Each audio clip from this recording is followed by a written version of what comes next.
దేవునికి మహిమ కలుగును గాక. మంచిది. పరిశుద్ధ గ్రంథం చదువుదామండి. ఫిలిప్పీలకు రాసిన పత్రిక 4వ అధ్యాయము 11, 12, 13 వచనాలు గమనించండి. నేను చదువుతున్నాను. పరిశుద్ధ గ్రంథాన్ని చూడండి. ఫిలిప్పీలకు రాసిన పత్రిక 4వ అధ్యాయము 11, 12, 13 వచనాలు. నాకు కొదువ కలిగినందున నేను ఇలాగూ చెప్పుటలేదు. నేనే స్థితిలో ఉన్నను ఆ స్థితిలో సంతృప్తి కలిగి నేర్చుకొని ఉన్నాను. చిన్న మాట, మిగతా విషయాలు కూడా చదువుకున్నాను. దేన స్థితిలో నెరుగుదును, సంపన్న స్థితిలో నెరుగుదును. ప్రతి విషయంలోనూ అన్ని కార్యములలోనూ కడుపు నిండి ఉండుటకును, ఆకలి కొని ఉండుటకును, సమృద్ధి కలిగి ఉండుటకును, లేమిలో ఉండుటకును నేర్చుకొని ఉన్నాను. నన్ను బలపరచువాని యందే నేను సమస్తమును చేయగలను. చిన్న మాట ప్రార్థన చేశాను. దేవానికే స్తోత్రాలు, స్తోత్రాలు, స్తోత్రాలు, స్తోత్రాలు, స్తోత్రాలు తండ్రి. మా మంచి కాపరి నీకు వందనాలు. మీరు ఇచ్చిన లేఖన భాగాన్ని బట్టి నీ కృతజ్ఞతాస్తుతి. లేఖనాన్ని విరవండి. లేఖనము చాటును మీరు మా కొరకు దాచి ఉంచిన నీ అనాది సంకల్పంలో మీరు ఇచ్చిన ఈ మూల వాక్యాన్ని బట్టి నీవెవరెవరితో మాట్లాడాలని నువ్వు నిర్ణయించుకున్నావో యావత్ ప్రపంచవ్యాప్తంగా ఉన్న సార్వత్రిక సంఘంలో ఉన్న సకల పరిశుద్ధులతో కానీ నాతో మాతో నీ మాటల కోసం మిగులు ఆశ కలిగి ఆసక్తితో ఎదురు చూస్తున్న వారితో కానీ అయా ఏ విషయాలు నువ్వు ఖండితంగా మాట్లాడాలనుకున్నావో, సరిచేయాలనుకున్నావో, ఏ విషయాలతో దేవా ఇదిగో నీ ప్రజలను సంధించాలనుకున్నావో, సరైన మార్గంలో నడిపించాలనుకున్నావో, నీ మనసులో ఉద్దేశించుకున్న ఆ సంగతులు యావత్తు బయటకు తెచ్చు నీ పక్షం వహించిన మీ దాసుని నోట ఉంచి, మీ దాసుని మీ సిలువ చాటును మరుగుపరిచి, మీ దాసుని ముఖాంతరం నుంచి మీరు కనబడుచు నీ అనాది సంకల్పంలో మీ దాసునికి నువ్వు నిర్ణయించిన ధారాళమైన ఆత్మ నడిపింపు, మరి ప్రత్యేకమైన శ్రేష్టమైనటువంటి ధారాళమైన నీ ఆత్మ నడిపింపు, లేఖన ప్రత్యక్షత, ఆత్మ ప్రత్యక్షత, వాక్శక్తినిచ్చి నీ నోటి బోరగా మీ దాసుని నోటిని చేసి నీవే నాతో మాతో అందరితో సూటిగా తేటగా స్పష్టంగా మీరు మాట్లాడు. ఆనాడు మీరు బోధిస్తున్నప్పుడు ఉపమాన రీతిగాను అందరికీ అర్థమయ్యేలాగా తేటగా ప్రకటించారని, అధికారము గల వాని వలె ప్రకటించారని దేవా లేఖనం సాక్ష్యం ఇస్తుండగా నీ అందు విశ్వాసం ఉంచిన వారు మరి ఇంతకంటే గొప్ప కార్యాలు చేస్తారని కూడా లేఖనం సాక్ష్యం ఇస్తుండగా నీ ప్రణాళికలో నీ కృప చొప్పున ప్రభు మీ దాసుని అల్పుడైన మీ దాసుని వాడుకొని నీవే నీ ప్రజలతో నాతో మాతో మాట్లాడమని బతిమలాడుతుంది. ఉపదేశాన్ని అడ్డగించాలని ప్రయత్నం చేస్తున్న ఆ దుష్టుడు, వాడి దోతలు, చీకటంధకార శక్తులు, ఈ లోక సంబంధమైన కులానికి సంబంధమైన దేవుడు, దేవతలు, దేవుళ్ళు అనబడి ఇంచాది చీకటి అంధకార శక్తులు ఈ ప్రాంతాన్ని నీ ప్రజలు ఎక్కడైతే ఉన్నారో ఆ ప్రాంతంలో ఏకీవిస్తున్నారు, ఆ ప్రాంతంలో ఏలుబడి చేస్తున్న చీకటి అంధకార శక్తులు, దురాత్మ శక్తులు కానీ చిల్లంగి, బాలమణి, చేతబడి, క్షుద్రపోలకు సంబంధించి ఇంకేవైనా అవి ఎంత ప్రమాదకరమైన సరే వాటన్నిటిని యేసు నామములో నీవు నాకు ఇచ్చిన అధికారం చొప్పున నీ మహాపునరుద్ధాన శక్తిని బట్టి, కలువరి శిలువలో మా కొరకు నువ్వు చిందించిన రక్తాన్ని బట్టి బంధిస్తున్నాను ప్రభువా. నిత్య నరకంలోకి విసిరి కొడుతున్నాను. నీ సంతోషం పరిపూర్ణమైనట్లుగా వాటి ప్రభు ఇప్పుడు వేస్తున్నాం లయమైపోను కాక. రికార్డా లక్ష మీరే నాతో మాతో ఉండమని, నా చుట్టూరు మా చుట్టూరు మేమున్న గృహం చుట్టూ దేవ కాలనీ, గ్రామం, పట్టణం, రాష్ట్రం, దేశం, ప్రపంచ దేశం సమస్తం చుట్టూ ఈ వాక్యం ఉంటే ఎక్కడ నీ బిడ్డలు ఏకీపిస్తున్నారో ఆ ఇంటి చుట్టూరు, ఆ గ్రామం, పట్టణం సమస్తం చుట్టూ సిలువ రక్తపు కంచె, రక్షణ కంచె, అగ్ని కంచెను వేసి నీ మహిమేగాన్ని జ్ఞాపకం చెవుడు సమస్తంపై ఆవరింపచేసి నీ చేతి నీడు జ్ఞాపకం చెవుడు సమస్తమును దాచిపెట్టి నిత్యము నీ కనుదృష్టి ముఖకాంతి తేజోమాన వెలుగు సన్నిధి కాంతి నీ బిడ్డలపై ప్రకాశింపచేసి, జ్ఞాపకం చెవుడు సమస్తంపై ప్రకాశింపచేసి, సర్వోన్నతుని శక్తి జ్ఞాపకం చెవుడు సమస్తమును వ్యక్తులను అంతని కమ్మునుగాక. 34వ కీర్తన 7, 91వ కీర్తన 11, 12, 2 రాజుల 6వ అధ్యాయం 16, 17 ప్రకారం నీ దేవదూతల అగ్ని వంటి రథముల సైన్య సమూహం నిత్యము జ్ఞాపకం చేయబడ సమస్తం చుట్టూ వ్యక్తుల చుట్టూ కావలి ఉండునుగా. అయ్యా ఇదిగో జకర్యా గ్రంథం 2వ అధ్యాయం 5వ వచనం ప్రకారం నీవే అగ్ని ప్రాకారమై జ్ఞాపకం చేయబడ్డ వ్యక్తుల చుట్టూ సమస్తం చుట్టూ అగ్ని ప్రాకారమై నిలిచి ఉందుగాక. జ్ఞాపకం చేయబడ్డ ఆ వ్యక్తులున్న ఇళ్ళు కానీ ప్రాంతాలు కానీ నీ సన్నిధి ప్రభావం చేత నింపబడునుగా. ఆ ఇళ్లను కాని సమస్తం ఈ ప్రాంతాన్ని కూడా సేనాపర్వతంగా చేసి స్తుతి సింహాసనాసనుడే ఉండు. నీలోంచి ప్రభు నలుదిక్కులకు ఏసునామములు ప్రబలిల్లి వెళ్ళునుగాక. నీ తేజో మహిమ చేత ఇదిగో తండ్రి ఇల్లు గ్రామ పట్టణ సమస్తం జ్ఞాపకం చేయబడి సమస్తం నింపబడునుగాక. దేవా నీకే వందనాలు, కృతజ్ఞతాస్తుతులు చెల్లిస్తున్నాం. నీవే మాతో ఉండి మా అందరితో మాట్లాడమని బతిమలాడుతూ, నీ పక్షం వహించిన నేను ఎంత బలహీన నీకు బాగా తెలుసు. నీ మీద ఆనుకున్న నీ కృప మీద ఆధారపడి నా సమస్త అవిధేతల అతిక్రమ దోషాలు పాప దోషాలు ఆజ్ఞాతిక్రమలో కూడా క్షమించు. శిలువ రక్తంతో నన్ను కడుగు పవిత్రపరచు. శుద్ధ జలంతో దేవ కడుగు సమస్త కీడు అపవిత్రతను కొట్టివి. ఈ ఆనంద తైలాభిషేకం నాపై ఇంకను గొప్పగా ఉంచు. పరిశుద్ధాత్మజ్ఞులు నన్ను పుటమే శుద్ధ సువర్ణంగా మార్చి నీ పరలోక శుద్ధ సువర్ణ తైలం నాపై ఇంకను గొప్పగా ఉంచు. హెస్కేల్ 2వ అధ్యాయం 1, 2 వచ్చిన ప్రకారం నన్ను మమ్మల్ని ఆత్మతో నింపి చక్కగా నిలబెట్టాయి. మాతో మాట్లాడు. అయ్యా అపోస్తల కార్యం 4వ అధ్యాయం 27 నుంచి 31 వచ్చిన ప్రకారం, మత్తయి 10వ అధ్యాయం 1 వచ్చిన 7, 20 వచ్చిన ప్రకారం, యెషయా 57, 16 ప్రకారం నీ కృప నాకు తెచ్చు. ఇర్మియా 1వ అధ్యాయం 9, 10, 18, 19 వచ్చిన ప్రకారం నీ కృప నాకు తెచ్చు. నీవే నాతో మాతో అందరితో మాట్లాడమని బతిమలాడుతూ నీ వాక్యాన్ని బట్టి నీ కృతజ్ఞతాస్తుతులు చెల్లించుకో. ఉపదేశాన్ని నన్ను మమ్మల్ని చేతులకు అప్పచెప్పు. యేసయ్య ఉన్నతనంత శక్తిగల నామమును అడిగి వేడుకొని ప్రార్థించి సమస్తం పొందుకో.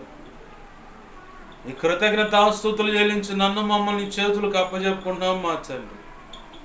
ఆమేన్, ఆమేన్, ఆమేన్. మంచిది. ప్రభునందు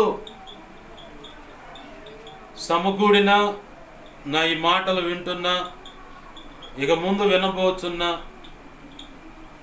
వింటున్నటువంటి ప్రతి ఒక్కరికి కూడా ప్రభు అయిన యేసుక్రీస్తు వారి పేరట నా హృదయపూర్వకమైన వందనాలు. అందరికీ వందనాలు. చదువుకున్న లేఖన భాగంలో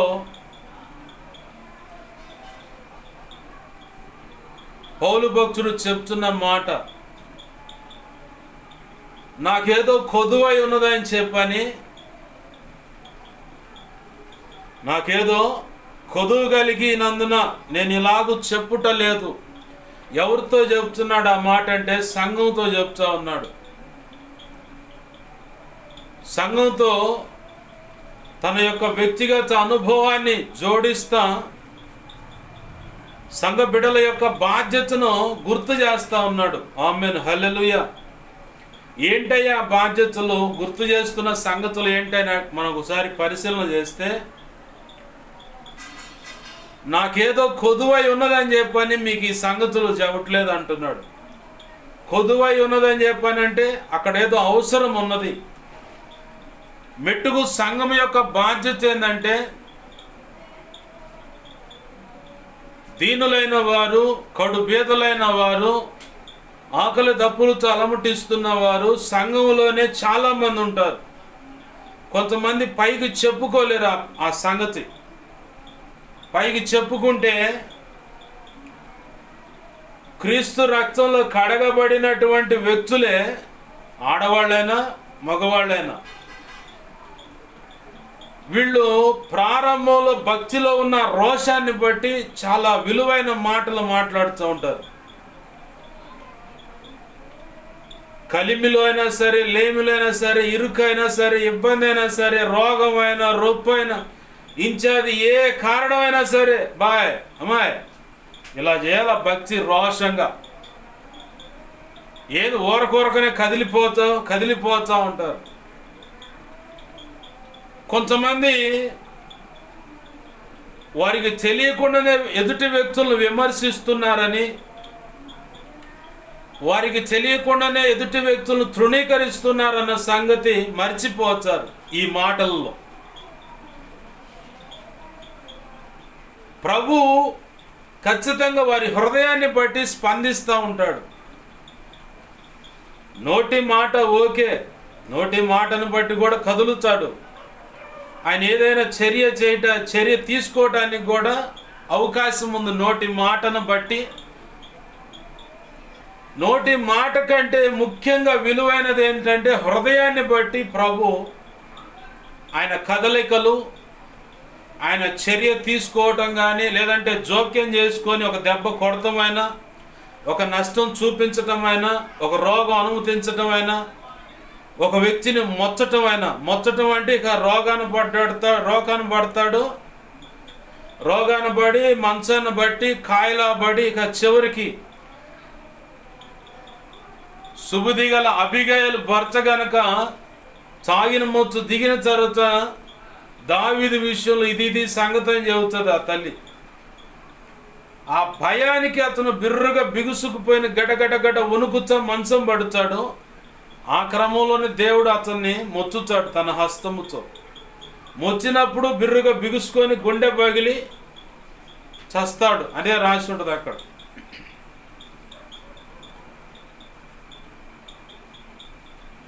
దేవుడు జోక్యం చేసుకునే విషయాలు అన్నమాట.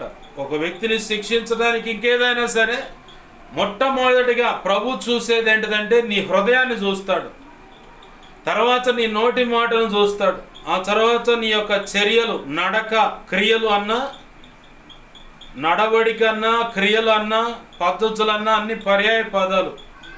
నువ్వు చేసే విషయాలను బట్టే ప్రభు స్పందించి నిన్ను శిక్షించే విషయాలు ఉంటాయి. రక్షణ పొందిన ప్రారంభ దినాల్లో వీళ్ళ మాటలు ఎలా ఉంటాయి? చాలా రోషంగా ఉంటాయి. కాలక్రమంలో ఆ రోషం గల మాటలు ఎదుటి వ్యక్తులు అనుభవిస్తున్న పరిస్థితులను బట్టి పలికిన ఆ మాటలను ప్రభు లక్ష్య పెట్టి వాటిని అలా జ్ఞాపకంగా అట్లా పెట్టుకుంటాడు. ఒకానొక సమయం వస్తుంది, ఆ సమయంలో నువ్వు ఇంకా భక్తి గర్వంలోను నేను చాలా పర్ఫెక్ట్ అండి అని చెప్పని భక్తి గర్వం ఉంటుంది. నేను నీతిమంతుడనే గర్వం ఉంటుంది. నేను దేవుని యందు యథార్థంగా ఉన్నానని చెప్పని గర్వం ఉంటుంది. నేను ఒకడికి లోబడనండి. నేను లోబడేదేంది? నేను పొరపాటును కూడా ఎవడికి లోబడను. ఎవడైనా ఉంటే వాడే నాకు లోబడాలని చెప్పానంటే అహంకార స్వభావం, ధిక్కారం, తిరుగుబాటుతనము, ఇలాంటివన్నీ ప్రభువుకు నచ్చనటువంటి వ్యతిరేక చర్యలు. ఇవి క్రీస్తు రక్తంలో కడగబడక అన్యులుగా ఉన్న ఆ ప్రజలలో ఉండవని ఎందుకు అంటున్నానంటే వాళ్ళలో ఆల్రెడీ ఉన్నాయి. క్రీస్తు రక్తంలో కడగబడిన తర్వాత నీళ్ళు అవి ఉండకూడదు. మనకేం జరుగుతుందంటే అవి అలానే కుంపట్లో కనుక కోడిగుడ్లు పెట్టి కోడిని పొదగేసినట్టు పొదగేసి పెడతారు. భక్తి చేస్తూ ఉంటారు. ససే మీరు ఒక చోట లోబడము, ఐఆమ్ పర్ఫెక్ట్ అంటారు. రోమాపత్రిక 3వ అధ్యాయం అటుకుంటే సాక్ష్యం ఇస్తుంది. నీతిమంతుడు లేడు, ఒక్కడు కూడా లేడు. మొత్తం దేవుడిచ్చు మహిమను పొందలేక ఏమయ్యారు? దారి తప్పి ఎట తిరుగుతున్నారంటే పనికి మాలిన వాళ్ళు అయిపోయారట. రోమాపత్రిక 3వ అధ్యాయము 11-12 వచనాల్లో ఆ మాటలు రాసి ఉంటాయి. ఎవరికి వారు అనుకోవాలి నేను ఐఎమ్ పర్ఫెక్ట్ కాదు. మరి ఎలా పర్ఫెక్ట్ అయ్యావంటే నా ప్రభు కృపను బట్టి అనాలి. ఆమేన్, హల్లెలూయా. ఎలా పర్ఫెక్ట్ అయ్యావు? ఆయన కృపను బట్టి. ఆయన కృప యొక్క విలువేంటో నీకు రుచి చూపించేలాగా కూడా కొన్ని పరిస్థితులు నీ జీవితంలోకి దేవుడు అనుమతిస్తాడు. ప్రారంభంలో రోషంగా పలికిన మాటలు కొంతకాలం గడిచిన తర్వాత నీ జీవితంలోకి ఆ ఎదుటి వ్యక్తులు అనుభవిస్తున్న వేదన బట్టి నువ్వు ఇచ్చావే సలహా, ఇలా ఉండకూడదు, ఇలా చేయాల భక్తి అంటే అది ఇది అని చెప్పి, ఏ స్థితిలో అయినా సరే రోషంగా దేవుని కొరకు భక్తి చేయాలని చెప్పని వాళ్ళు ఎదుర్కొంటున్న పరిస్థితుల కంటే కొంచెం రెట్టింపు అయ్యి కొంచెం డోసు పెంచుతాడు. ఎందుకంటే అప్పుడు పలికిన మాటలు, ఆ మాటల యొక్క తీవ్రత, ఆ మాటల యొక్క నిజాయితీ, స్థిరత్వం ఎంతవరకు అన్నది తేల్చుకోవడానికే ప్రభు ఏం చేస్తాడంటే కొన్ని పరిస్థితులు నీ జీవితంలోకి అనుమతిస్తాడు. అనుమతించినప్పుడు ఇక అప్పుడు నీ ఆట అసలు మొదలైద్ది, అసలు ఆట మొదలైద్ది. అసలు ఆట మొదలైనప్పుడు ఇక నువ్వేం చేస్తావు? దేవునికి వ్యతిరేకంగా నిలబడి సనగటం మొదలు పెడతావు. ఏం దేవా, నీ ఎదుట నేను ఎంత నమ్మకంగా బ్రతుకుతున్నాను, ఎక్కడ కూడా నేను పాపం చేయలేదుగా. ఏది హిజ్కియా లాగా గోడ తట్టు తిరిగి, హిజ్కియా గోడ తట్టు తిరిగి కన్నీరు విడిచాడు. మనమైతే అదే టైపు కన్నీరు విడుస్తూ ఉంటాం. ఎప్పుడు మంచం మీద అలా పడుకొని పరిస్థితులు తలపోస్తా కళ్ళ నిండా నీళ్లు తీసుకుంటాం. దేవుని సన్నిధిలో మూలుగుతూ ఉంటాం, మాట బయటికి రాదు, కానీ కన్నీరు గారుతూ ఉంటుంది, మూలుగుతూ ఉంటాం. ఆత్మలో మనసుతో ఆత్మతో ఘోషిస్తూ ఉంటాం, ఇదిగో ప్రభు నా పరిస్థితి ఇది, నా పరిస్థితి ఇది అని. లేదంటే ఎవరికి కనబడనివ్వు, రహస్యంగా పోయి బాత్రూంలో అయినా సరే కూర్చొని కాలకృత్యాలు బావు ఏడవటానికే పోతావు బాత్రూంలోకి. ఇట్లా వెళ్ళిన వాళ్ళు చాలా మంది ఉన్నారు గతంలో.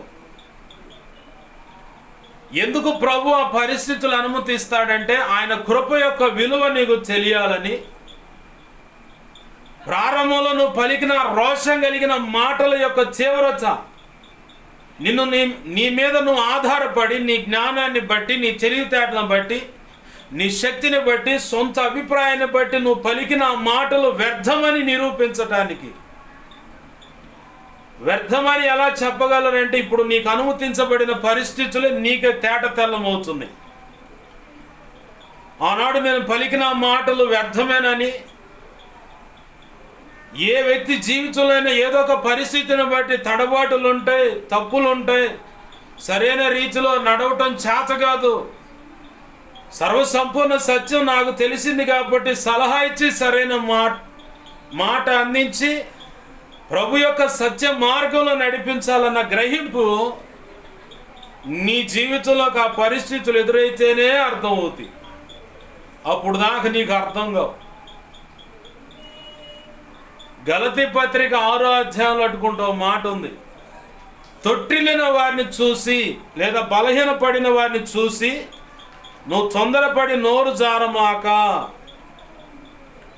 ఏం జారమాక? తొందరపడి నోరు జారమాక. నోరు జారేవా ఇక అంతే. రోమాపత్రిక 15వ అధ్యాయంలో కూడా ఉంటుంది ఆ మాట. రోమాపత్రిక 15వ అధ్యాయంలో నేను అట్టుకుంటా, ఆయన అందరి కోసం, రోమాపత్రిక 15వ అధ్యాయం 1, 2, 3 వచనాల్లోను, గలతీ పత్రిక 6వ అధ్యాయము 1, 2, 3 వచనాల్లోనూ ఈ సంగతులు కనపడతాయి. అంత మాత్రమే కాకుండా 2 కొరింథీ పత్రిక 8:8లో కూడా ఉన్నట్టుంది మాట. ఏంటయ్యా అంటే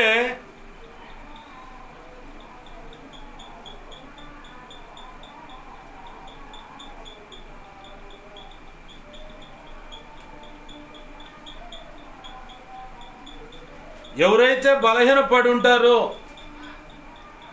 వారిని తొందరపడి నువ్వు నోరు జారి విమర్శించకూడదు. మరి ఏం చేయాల? నీ నోటి మాటతో కూడా తృణీకరించకూడదు. మరి ఏం చేయాల? ప్రభు యొక్క లేఖనాన్ని చూపిస్తా. 1 కొరింథీ పత్రికలో 10వ అధ్యాయంలో ఏం చెప్పాడు ప్రభు? యుగాంతమందున్న మీకు ఇవి దృష్టాంతంగా చెప్పబడుతున్నాయి. అంటే నేర్చుకోవటానికి ఇవి ఎత్తి చూపబడుతున్నాయి. ఏంటి? పాత నిబంధన గ్రంథంలో కానీ క్రొత్త నిబంధన గ్రంథంలో కానీ భక్తుల జీవిత అనుభవాలు అదే కదా పరిశుద్ధ గ్రంథము. ఎందుకంటే మనము సంపూర్ణులు అవటానికి వారు వేసిన అడుగులు మనం వేయకుండా, ఏవి తప్పటడుగులు, సరైన అడుగులు మనం వేయాలా. తప్పటడుగులు ఎక్కడైనా పడ్డాయా? తప్పుదారిలో నడిచారా? తప్పుడు నిర్ణయాలు తీసుకున్నారా? అలాంటి పరిస్థితుల్లోకి మనం వెళ్ళకూడదు. అదే చెప్తుంది పరిశుద్ధ గ్రంథం.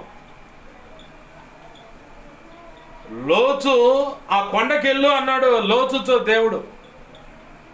ఆ కనబడుతున్న ఆ కొండ మీదకి వెళ్ళవయ్యా లోతు అంటే, కాదు ప్రభువా, ఈ చిన్నదైన ఊరు దగ్గరగా ఉంది, అక్కడ పోయిందాక ఓపిక పట్టాడు. ప్రభు 1-2 సార్లు చెప్పాడు. అంటే ప్రభు చెప్పినప్పుడు లేఖనంలో ఒక మాట ఉంది, ప్రభు మాట ఒకసారి పలికినది నాకు 2 సార్లుగా వినపడదని ఉంది. ప్రభు ఏ విషయమైనా నీకు 2 సార్లు చెప్పాడంటే తొందరగా జరుగుద్ది, తొందరగా చెయ్యమని సంగతి అని. తప్పుంటే సరి చేసుకోమని. ప్రభు చెప్పిన మాటకు జంకుతూ ఉంటే, ఆగుతూ ఉంటే, వెనకం చేస్తూ ఉంటే తొందరగా పని చేయమని ప్రభు సాక్ష్యం ఇస్తూ ఉన్నాడు. ఆశీర్వాదమైన 1-2 సార్లు చెప్తా ఉన్నాడు అనుకో, అదే మాట నీకు త్వరలోనే ఆశీర్వాదం నీకు దగ్గరలో ఉందని అర్థం అన్నమాట. లోతు ఆ కొండ ఎక్కువయ్యా అన్నాడు ప్రభు. ఇప్పుడు ఆ కొండ ఎక్కమన్న దేవుడు ఆ అగ్నిగంధకాలు పడకుండా ఆపడా? ఇక్కడే చిన్న లాజిక్ మిస్ అవుతాం మనమంతా విశ్వాసపు యాత్రలో. ఆ కొండ ఆ కొండ ఎక్కమన్న దేవుడు ఆ అగ్నిగంధకాల మీద పడకుండా ఆపడా? చెప్పండి. ఖచ్చితంగా ఆపుతాడు. ఆ చిన్నదైన ఆ గ్రామానికి వెళ్ళటానికి అనుమతి ప్రభు అంటే ఆడకు పోయిందాక ఆపిన దేవుడు ఆ కొండెక్కి ప్రభు నిర్ణయించినటువంటి ఆ సేఫ్టీ ప్లేస్లోకి వెళ్ళేదాకా ఆపడా? ఖచ్చితంగా ఆపుతాడు. అపవాది ఏం చేస్తాడంటే ఈ చిన్న లాజిక్ను మిస్ చేసి ఏదో ఏదో ఏదో పోయిందని చెప్పని, అమ్మో ఏదో అవుతుందని గలిబిలి కలుగు చేసి దేవుని మీద ఆనుకోకుండా, దేవుడు చెప్పిన మాట ప్రకారం అడుగులు వేయకుండా, బ్రతుకును కట్టుకోకుండా, కుటుంబాన్ని కట్టుకోకుండా, వ్యక్తిగత జీవితాన్ని కట్టుకోకుండా, హృదయాన్ని కట్టుకోకుండా, లేఖన కాంతిలో నీ బ్రతుకును మలుచుకోకుండా, అడుగులు వేయకుండా, భవిష్యత్తు నిర్మించుకోకుండా, ప్రభు యొక్క ప్రణాళికలో నిర్ణయమైన ఆ సేవ జరగకుండా, సంఘం కట్టబడకుండా, సంఘ బిడ్డల యొక్క ఆధ్యాత్మిక క్షేమాభివృద్ధి కొరకు ఉపదేశం అందకుండా, వారి జీవితాలు కట్టబడకుండా నీరు గారిపోయే పరిస్థితుల్లోకి వాడు తీసుకెళ్తాడు. ఈ చిన్న లాజిక్ మీకు అర్థం కావడానికి ప్రభు అందించింది. ఆ కొండ ఎక్కవయ్యా అన్నాడు దేవుడు 1-2 సార్లు. కాదు కాదు ప్రభు, లోతు కూడా చెబుతున్నా ఆ చిన్నదైన పట్టణం, ఆ చిన్నదైన ఆ గ్రామానికి. ఓ నీ కర్మ, చేసేది ఏం లేదని చెప్పని వదిలేశాడు. చిన్నదైన ఆ గ్రామానికి వెళితే ఏం జరిగింది? చరిత్ర యావచ్చు ఇప్పటి కాదు, ఇక ముందు భూమి అంతమయ్యే సమయం వరకు కూడా లోతు కుమార్తెల గురించి నీచాతి నీచంగా మాట్లాడుకోవడానికి తావు ఇచ్చారు. అంత మాత్రమే కాదు, శపితమైన సంతానం వారి ద్వారా భూమి మీదకి వచ్చింది. వారు దేవునికి, దేవుని సన్నిధికి వేరయ్యి పగస్సులుగా మారిపోయారు, శాపగ్రస్తులు వాళ్ళు. కానీ తల్లులు చేసిన పొరపాటును బట్టి దేవాది దేవుడు కనికర పూర్ణుడై ఉండి ఒక ఆడపిల్ల సంతానానికేమో పితరుల స్వాస్థ్యములు వంతు పంచిపెట్టాడు. కనాను దేశంలో పితరుల స్వాస్థ్యం అంటే ఆ భూమి యెహోషువ ద్వారా, ఇదిగో ఈ గోత్రానికి ఇంతవరకు భూమి, ఈ గోత్రానికి ఇంతవరకు భూమి అని హద్దులు నిర్ణయించి పంచిపెట్టాడు. ఆ పంచిపెట్టే క్రమంలో ఒక సంతానానికి అక్కడ స్వాస్థ్యాలు ఇచ్చాడు. ఇంకో సంతానమేమో కొంతకాలం నడిపించి ఆ తర్వాత యేసు ప్రభు వారి వంశంలో కలుపుకున్నాడు. ఆమేన్, హల్లెలూయా. పరిష్కారం చూపించాడు. కానీ ఈ భూమి అంతమయ్యే సమయం వరకు ఆ ఇద్దరు ఆడపిల్లలు చేసిన పొరపాటును బట్టి ప్రతి ఒక్కరూ విమర్శిస్తూనే ఉన్నారు. మన జీవితాలు ఏదైనా ఒక నిర్ణయం తీసుకుంటున్నప్పుడు అది ఎంతవరకు కరెక్ట్ అన్నది 1-10 సార్లు, 1-10 సార్లు కదా, ఇంకెన్నిసార్లు అయినా సరే కూర్చొని ఆలోచించుకొని ఒక నిర్ణయం తీసుకోవాలి. నాకు నా ప్రభు, నా తండ్రి లేదా తాతయ్య చనిపోయిన తర్వాత నాకు నేర్పిన అనుభవం ఏంటంటే, ఫ్యూచర్లోకి వెళ్తా ముందు నేను తీసుకునే నిర్ణయాన్ని బట్టి ఎంతవరకు కరెక్ట్ అవుతుంది, ఎంతవరకు ప్లస్ అవుతుంది, ఎంతవరకు నాకు ఉపయోగకరంగా ఉంటుంది, ఎంత దీవెన ఆశీర్వాదం అన్నది 2007వ సంవత్సరంలోనే ప్రభు నాకు నేర్పాడు. ఆ నేర్పిన దాన్ని బట్టి నేను తీసుకునే ప్రతి నిర్ణయం కూడా అలా నిర్ణయాన్ని తీసుకోవడానికి ప్రభు కృపనిచ్చాడు. అదే రీతిగా నడిపిస్తూ ఉన్నాడు. నా వంచుగా నేను తీసుకున్న ప్రతి నిర్ణయంలో నేను సరైనది రీతిగానే ఆశీర్వాదకరమైన మార్గంలో నడుస్తూ ఉన్నాను. ఆమేన్, హల్లెలూయా. ప్రభునందు ప్రియమైన దేవుని బిడ్డలారా, గమనించండి, మన జీవితాల్లో కొన్ని పరిస్థితులను బట్టి మనం గర్విష్ఠులు అవుతూ ఉంటాం. అయితే ఇక్కడ ప్రారంభంలో విశ్వాసులు పలికిన ఆ మాటలు యొక్క తీవ్రత, ఆ తర్వాత వారి జీవితాల్లో అనుమతించిన పరిస్థితులను బట్టి వారి నోట నుంచి వచ్చే సణుగులు గొణుగులు, దేవునికి వ్యతిరేకమైన మాటలు. మరి ప్రారంభంలో పక్కనున్న వ్యక్తితో మాట్లాడావు కదా, ఇట్లుండాలి, రోషంగా ఇలా చేయాలి, భక్తి ఇలా ఉండాలని. నేను అంటాను, అది మిడిమిడి జ్ఞానంతో, ఆ మాటలు మిడిమిడి జ్ఞానంతో, నీ జ్ఞానాన్ని బట్టి, నీ తెలివితేటలను బట్టి, నీ మీద నువ్వు ఆధారపడి, నీకున్న అన్ని పరిస్థితుల అనుకూలతను బట్టి పలికిన మాటలు. కొంతమంది అంటారు, వాడికేదో ఆమెకేరా సలహాలు బాగానే ఇస్తారు, వాళ్ళ కిందకు నీళ్ళు వస్తే కదా అర్థమయ్యేదని. అంటే దాని అర్థమైంది, ఆ పరిస్థితుల్లో నువ్వు ఉంటే కానీ అర్థమవుతుంది. అలాంటి పరిస్థితుల్లో ఉన్న వాళ్ళని విమర్శించవద్దు. ప్రభు కృపను బట్టి సాత్వికమైనటువంటి మాటల చేత నీ వ్యక్తిగత సాక్ష్యాన్ని అక్కడ జోడిస్తా. ప్రభు లేఖన కాంచెలో చెప్పబడ్డ పరిస్థితులను కొంత ఆ వ్యక్తులకు చూపిస్తా. కృంగిపోవద్దు, దిగులు పడవద్దు. నా ప్రభు ఈ విషయంలో నాకు ఇలా అద్భుతంగా సహాయం చేశాడు, నీకు కూడా సహాయం చేస్తాడు. నా మాటిని ప్రభు పాదాలు పట్టుకో, గట్టిగా పట్టుకో, వదిలిపెట్టమాక, ప్రార్థన చేయి. నా ప్రభు ఖచ్చితంగా కృపనిస్తాడు, కనికరం ఇస్తాడు. ఆయన అద్భుతంగా ఆశ్చర్యమైన కార్యాలు చేస్తాడు. నా మాటను ఇటువైపు దేవుని వైపు మళ్ళుకో, దేవుణ్ణి పట్టుకో, ఆయన బతిమలాడు. నీకు ఇంకా దిక్కెవరున్నారు? ఆయనే కదా. అందరూ ఉన్నారు, అంతా ఇస్తారు, అదేదో అనుకున్నావు. అందరూ చేతులు ముడిచేశారు, నిస్సహాయ స్థితిలో ఉన్నావు. నా ప్రభు మాత్రం అందరూ విడిచిపెట్టిన నీ పక్కనే ఉన్నాడు ఆయన. ఆమేన్, హల్లెలూయా. ఆయనకి నీవు తోడై ఉన్నాడు, వెన్నంటి ఉన్నాడు. ఆయన ఖచ్చితంగా సహాయం చేస్తాడు. దిగులు పడమాక నేను మాటలు అందించి, విశ్వాసంలో వేళ్ళునుకునేలా చేసి, నిరీక్షణను పెంపొందింపజేసి, పట్టు విడవక విసుగక ఆ వ్యక్తితో కూడా కూర్చొని కొంత ప్రోత్సహించడానికి ప్రార్థనలో గనక నువ్వు కనిపెట్టి ఆ వ్యక్తిని ప్రార్థనలోకి నువ్వు నడిపించగలిగితే తప్పిపోయిన వాడిని కూడా నువ్వు సంపాదించుకోగలుగుతావు. ఆమేన్, హల్లెలూయా. ఎందుకు ఇవన్నీ అంటే, తొందరపడి ఏ వ్యక్తిని కూడా విమర్శించకుండా, తొందరపడి ఏ వ్యక్తిని కూడా తృణీకరించకుండా, తొందరపడి ఏ వ్యక్తి విషయంలో కూడా నిన్ను నువ్వు హైలైట్ చేసుకోకుండా, నేను అప్పుడప్పుడు నేను ఇలాంటి పరిస్థితులు నా జీవితం పొడచొప్పు పోతున్నాయి దానికంటే ముందుగానే ప్రభు కొన్ని విషయాల్లో నన్ను బలహీనపరుస్తాడు. బలహీనపడటం అంటే తప్పు చేసేదా కాదు. నేను ప్రార్థన చేయలేను, కొన్ని విషయాల్లో నేను ప్రార్థన చేయలేను.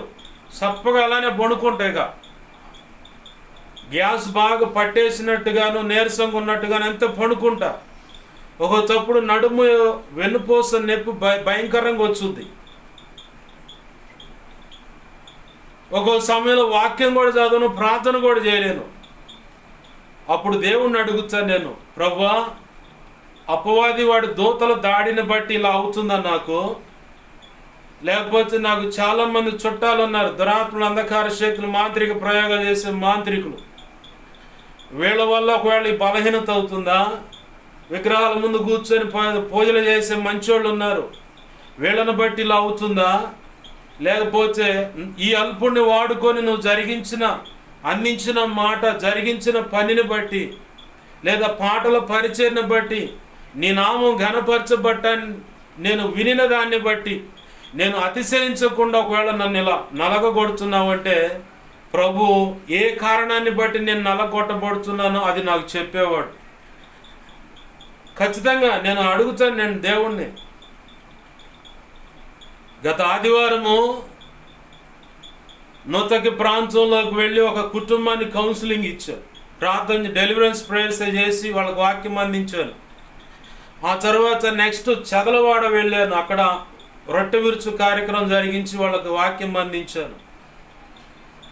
అక్కడ బాగానే ఉంది. ఆ తర్వాత తెల్లవారి సోమవారం అక్కడ గృహాలు, విశ్వాసుల గృహాలు దర్శించి ప్రార్థన చేసి, తెనాలి దాటిన తర్వాత గరువుపాలెం అని ఒక ఊరు ఉంది, ఆ ఊరికి వచ్చి అక్కడ కుటుంబంలో కూర్చున్నా.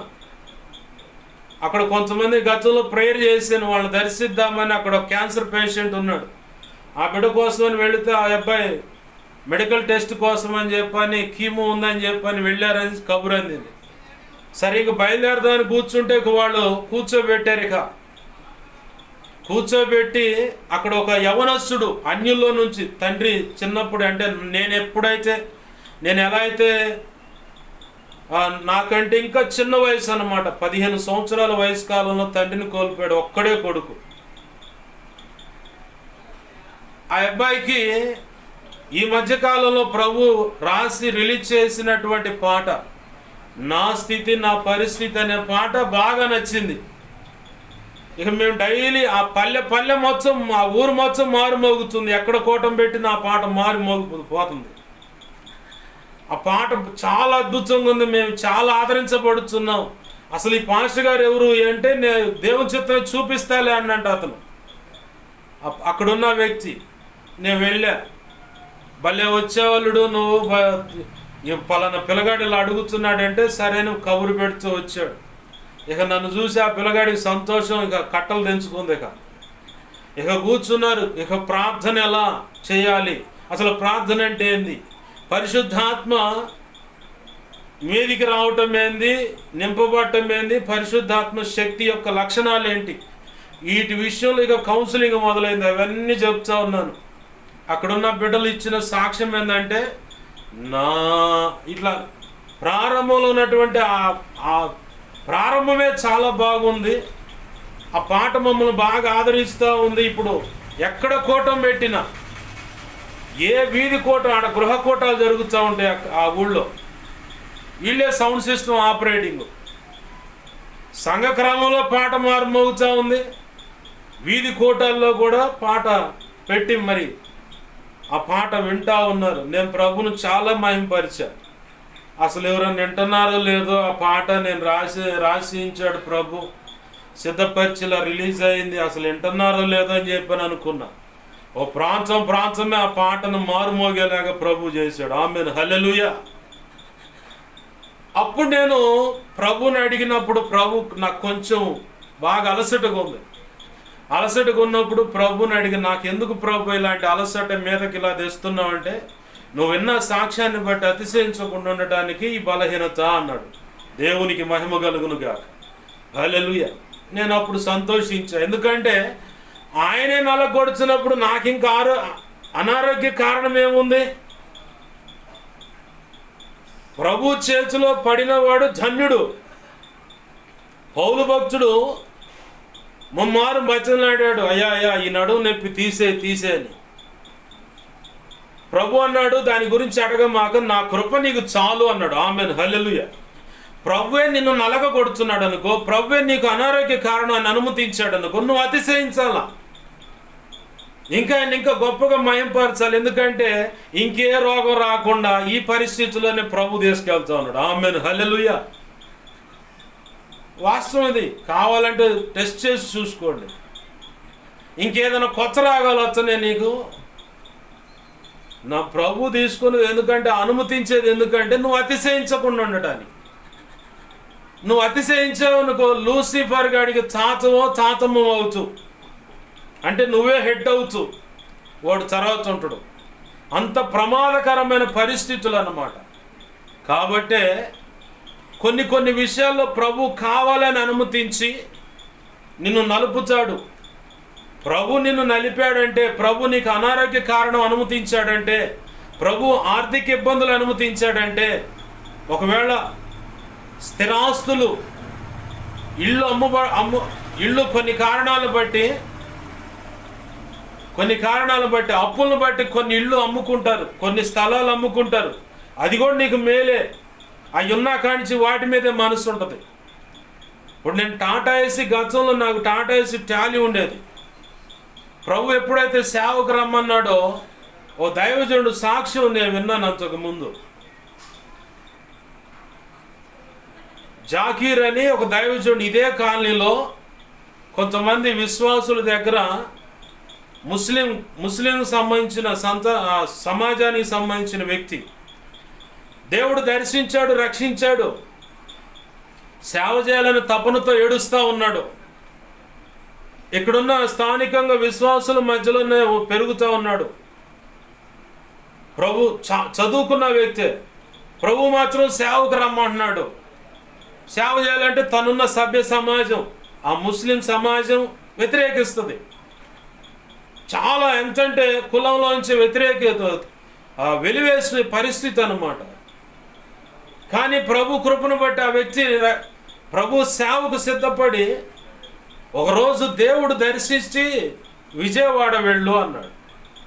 విజయవాడ బస్ స్టాండ్కి వెళ్ళానగానే ఆర్భాటంగా బట్టలు కొన్ని పెట్టుకున్నాడు. తన యొక్క సర్టిఫికేట్స్ ఏమైతే ఉన్నాయో ఆ సర్టిఫికేట్స్ అన్ని చేతిలో పెట్టుకొని బయలుదేరంగానే కృష్ణానది వారధి మీదకి రాగానే నువ్వు తెచ్చుకున్న బ్యాగు ఆ సర్టిఫికేట్ మొత్తం ఆ ఏట్లో పడే అన్నాడు దేవుడు. అదేంది ప్రభు అంటే, బస్సు రన్నింగ్ అవుతానని దేవుడు మాట్లాడుతాడు. అవి నీకు అవసరం లేదు, పడే అన్నాడు. తీసి మొత్తం ఆ బ్యాగు బైబిల్ అక్కడ పక్కన పెట్టుకొని కొంత దారి ఖర్చులకే డబ్బులు ఉన్నాయి, మళ్ళీ రిటర్న్ రావడానికి అతని దగ్గర డబ్బులు లేవు. నీకోసం అక్కడ బస్ స్టాండ్లో ఒక వ్యక్తి ఎదురు చూస్తూ ఉన్నాడు, నువ్వు వెళ్ళు అని చెప్పానంటే ఆ బ్యాగు సర్టిఫికేట్స్ మొత్తం బట్టలతో సహా ఏట్లో పడేశాడు. దారి ఖర్చులు కుంచుకున్న కొంచెం అమౌంట్, మళ్ళీ విజయవాడ నుంచి రిటర్న్ రాలేడు నర్సరావుపేట, అంతవటికే డబ్బులు ఉన్నాయి. ఇంకా అక్కడ బాగానే ఒక వ్యక్తి వచ్చి పలానా వ్యక్తి నువ్వేనంటే నేనేననగానే రా అని చెప్పని గుడివాడ తీసుకెళ్ళాడు. దేవునికి మహిమ కలుగును గాక, హల్లెలూయా. తీసుకెళ్ళాడు, అక్కడ సంఘాన్ని అప్పచెప్పాడు, దేవుని సేవ జరిగిస్తూ ఉన్నాడు ప్రభు కృపలో. ఎప్పుడు కూడా దేవుని సేవ చేస్తూ ఉన్నాడు. ఈ మధ్య కాలంలో ఈ 3వ లైన్లో మరి కోటాలు పెట్టినప్పుడు ఆ వ్యక్తిని కూడా పిలిచినట్టున్నారు. వచ్చాడో లేదో అయితే నాకు తెలియదు. ఏంది మంచి ఆత్మీయుడు అన్నమాట. ఆ అన్న సాక్ష్యం నాకు గుర్తొచ్చి, నాకు ఈ టాటా ఏసీ కూడా ఉంటే నన్ను ఎనికి లాగుద్ది, జీవన సంబంధమైన ఉపాధి పని వైపు చూపిస్తుందని నిర్దాక్షిణ్యంగా దాన్ని అమ్మేశా. దాన్ని బాగు చేయించేటప్పుడు చేతిలో రూపాయి లేదు. అద్భుతంగా దేవుడు సహాయం అందించాడు. ఆ క్యాబిన్ మొత్తం పాడైపోయింది మందిరం పనులు వాడుతూ ఉంటే. అంతకుముందే పాడైంది, ఇక మొత్తం పూర్తిగా పాడైంది. బాగు చేయించాం. కానీ ప్రభు సేవకు రమ్మని నిర్దాక్షిణ్యంగా 36,000కు ఎంతగా అమ్మేసేదాన్ని. ఆ అమ్మేసి ఆ రూపాయి కూడా దేవుని పాటలు పరిచర్యకు వాడేశారు. ఆమేన్, హల్లెలూయా. ఎందుకంటే మనల్ని ఎనికి లాగటానికి చూస్తూ ఉంటాయి అవన్నీ. ఏదన్నా ఉంటే ప్రభువే ఆధారం, ప్రభువే పోషణకర్త, ప్రభువే మంచైన చెడని ఏదైనా కానీ ఆయన ముంచని లేపని ఆశీర్వదించని ఉన్నత స్థితిలో నిలబెట్టని. ఆమేన్, హల్లెలూయా. ఏదైనా కానీ ప్రభు అని చెప్పని మొత్తం ఎక్కడెక్కడ ఆధారం ఉన్నాయి అన్నీ బీగి పక్కనే. ఎందుకు చేస్తాడు ఈ పని అంటే, నువ్వు ఎక్కడ అతిశయించకుండా నిత్యం ఆయన మీద ఆధారపడతాను. నిత్యం ఇక ఆయన మీద ఆధారపడటమే ఆయనకి ఇష్టమైనటువంటి అలవాటు. అంటే నీలో నుంచి కోరుతున్న అలవాటు అది ఆయనకి బాగా ఇష్టమైంది అనమాట. కన్న తండ్రి అయినా తల్లి అయినా కడుపును పుట్టిన బిడ్డలు ప్రతి విషయంలో నాన్న ఇది కావాలా, అమ్మ ఇది కావాలని చెప్పని అడుగుతూ ఉంటే, నా బిడ్డ నన్ను గౌరవిస్తున్నారు, నా బిడ్డలు నన్ను గౌరవిస్తున్నారని చెప్పని సంతోషంతో వారి బాధ్యత ప్రకారం వారు సహాయం అందిస్తూ ఉంటారు. లేకపోతే పలానా రోజు తెస్తాలేయా అని చెప్తారు.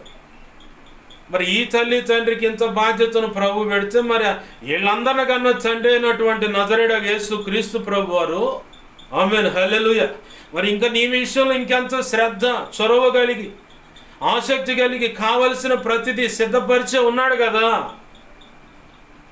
ప్రభు అన్నాడు, నా నీతిని నా రాజ్యం మొదట ఎదకండి, మీకు కావాల్సిన అన్నీ రెడీగా చేసి పెట్టాను. ఈ భూమి మీద మనిషిని తయారు చేసే ముందుగా, అంటే ఆయన చేతులతో నిర్మించుకునే దానికంటే ముందుగా మనిషికి ఏమేమి అవసరమైనయో అన్నీ రెడీ చేసే తర్వాత మనిషిని ఏర్పాటు చేశాడు ప్రభు.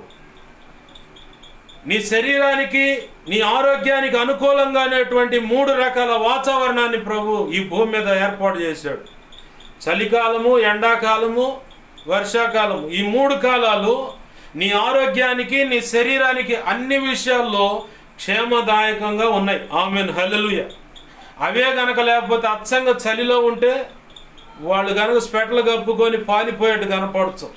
అచ్చంగా ఎండలో ఉంటే సౌత్ ఆఫ్రికా వాళ్ళు ఉన్నట్టు ఉంటాం, నల్లగా కాయగాసి. అచ్చంగా వర్షం అయితే ఉడికి శరీరం అని చూపిపోయి అట్నే పోతాం.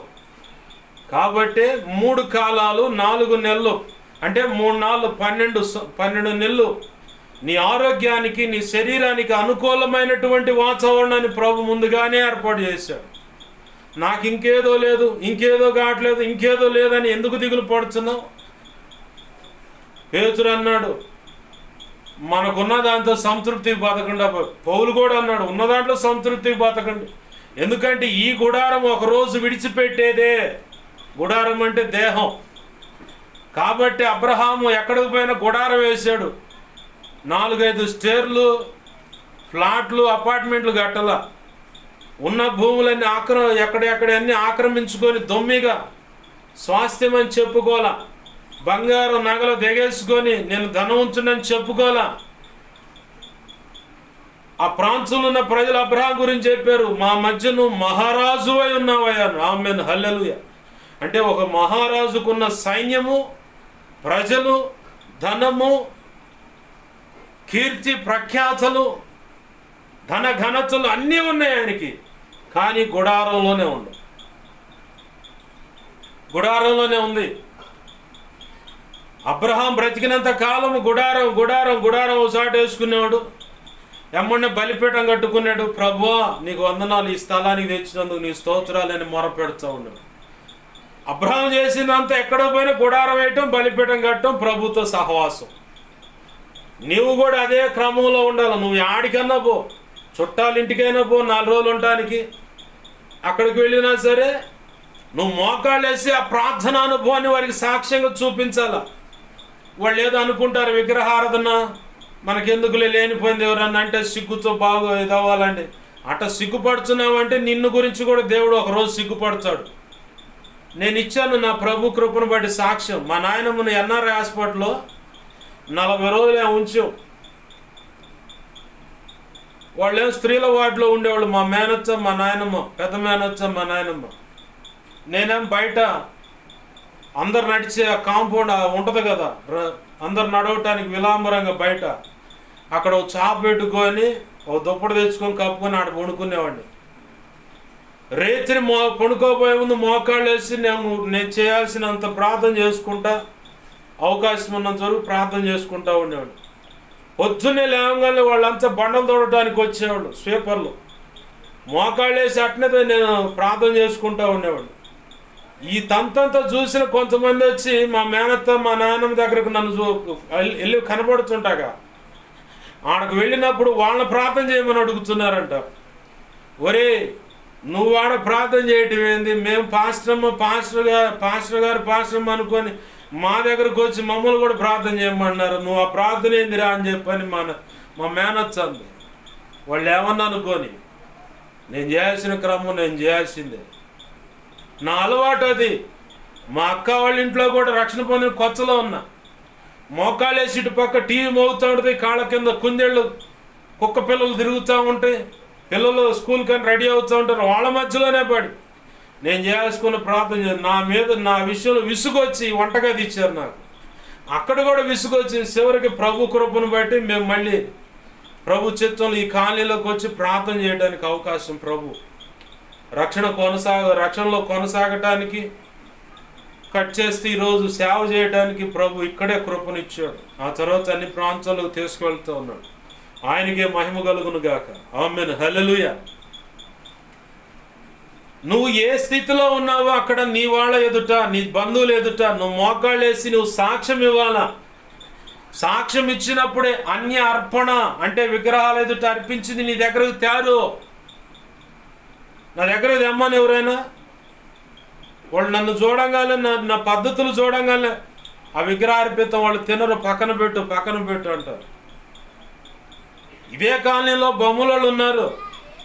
బక్రీద్ వస్తే వాళ్ళు పెద్దలు పెట్టుకొని కానీ పక్కన వాళ్ళు పెట్టరు. ముస్లిమ్స్ యొక్క మతాన్ని పుచ్చుకున్నారు వాళ్ళు, సమాజంలో గౌరవంగా బ్రతకాలని. మా దగ్గరకు ఒక రోజు వచ్చి చనువుగా ఉంటున్న దాన్ని బట్టి ఆహారం పెట్టకపోతే, ఆగమ్మ మీ పెద్దలకు సాంబ్రాణి వేసి కొబ్బరికాయ కొట్టి పెట్టే మాట అయితే మేము తినం. అదే నా పక్కన వాళ్ళు తింటారు కానీ వాళ్ళు తింటారు రాజీ పడి, మేము తినం, మాకు వచ్చు. అయ్యో మీరు తింటారనుకున్నాను, వద్దని చెప్పమ్మా వెనక్కి పంపించు అని చెప్పారు.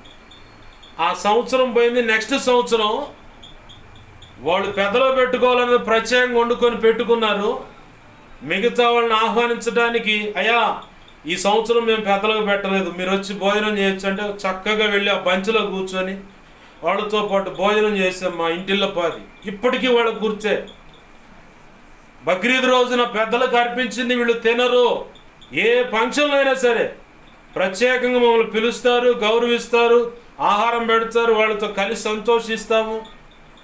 ఎంత దాకా వెళ్ళిపోయిందంటే ఆ పరిస్థితి, మేము ఆ ప్రాంతాన్ని ఖాళీ చేసి, ఆ ఇల్లు ఖాళీ చేసి వస్తే వాళ్ళ సొంత ఇంట్లోనే వాళ్ళు ఉండటానికి ఇష్టపడక ఏదో వెలితైపోయింది.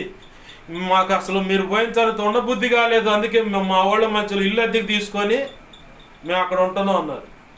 దేవునికి మహిమ కలుగును గాక.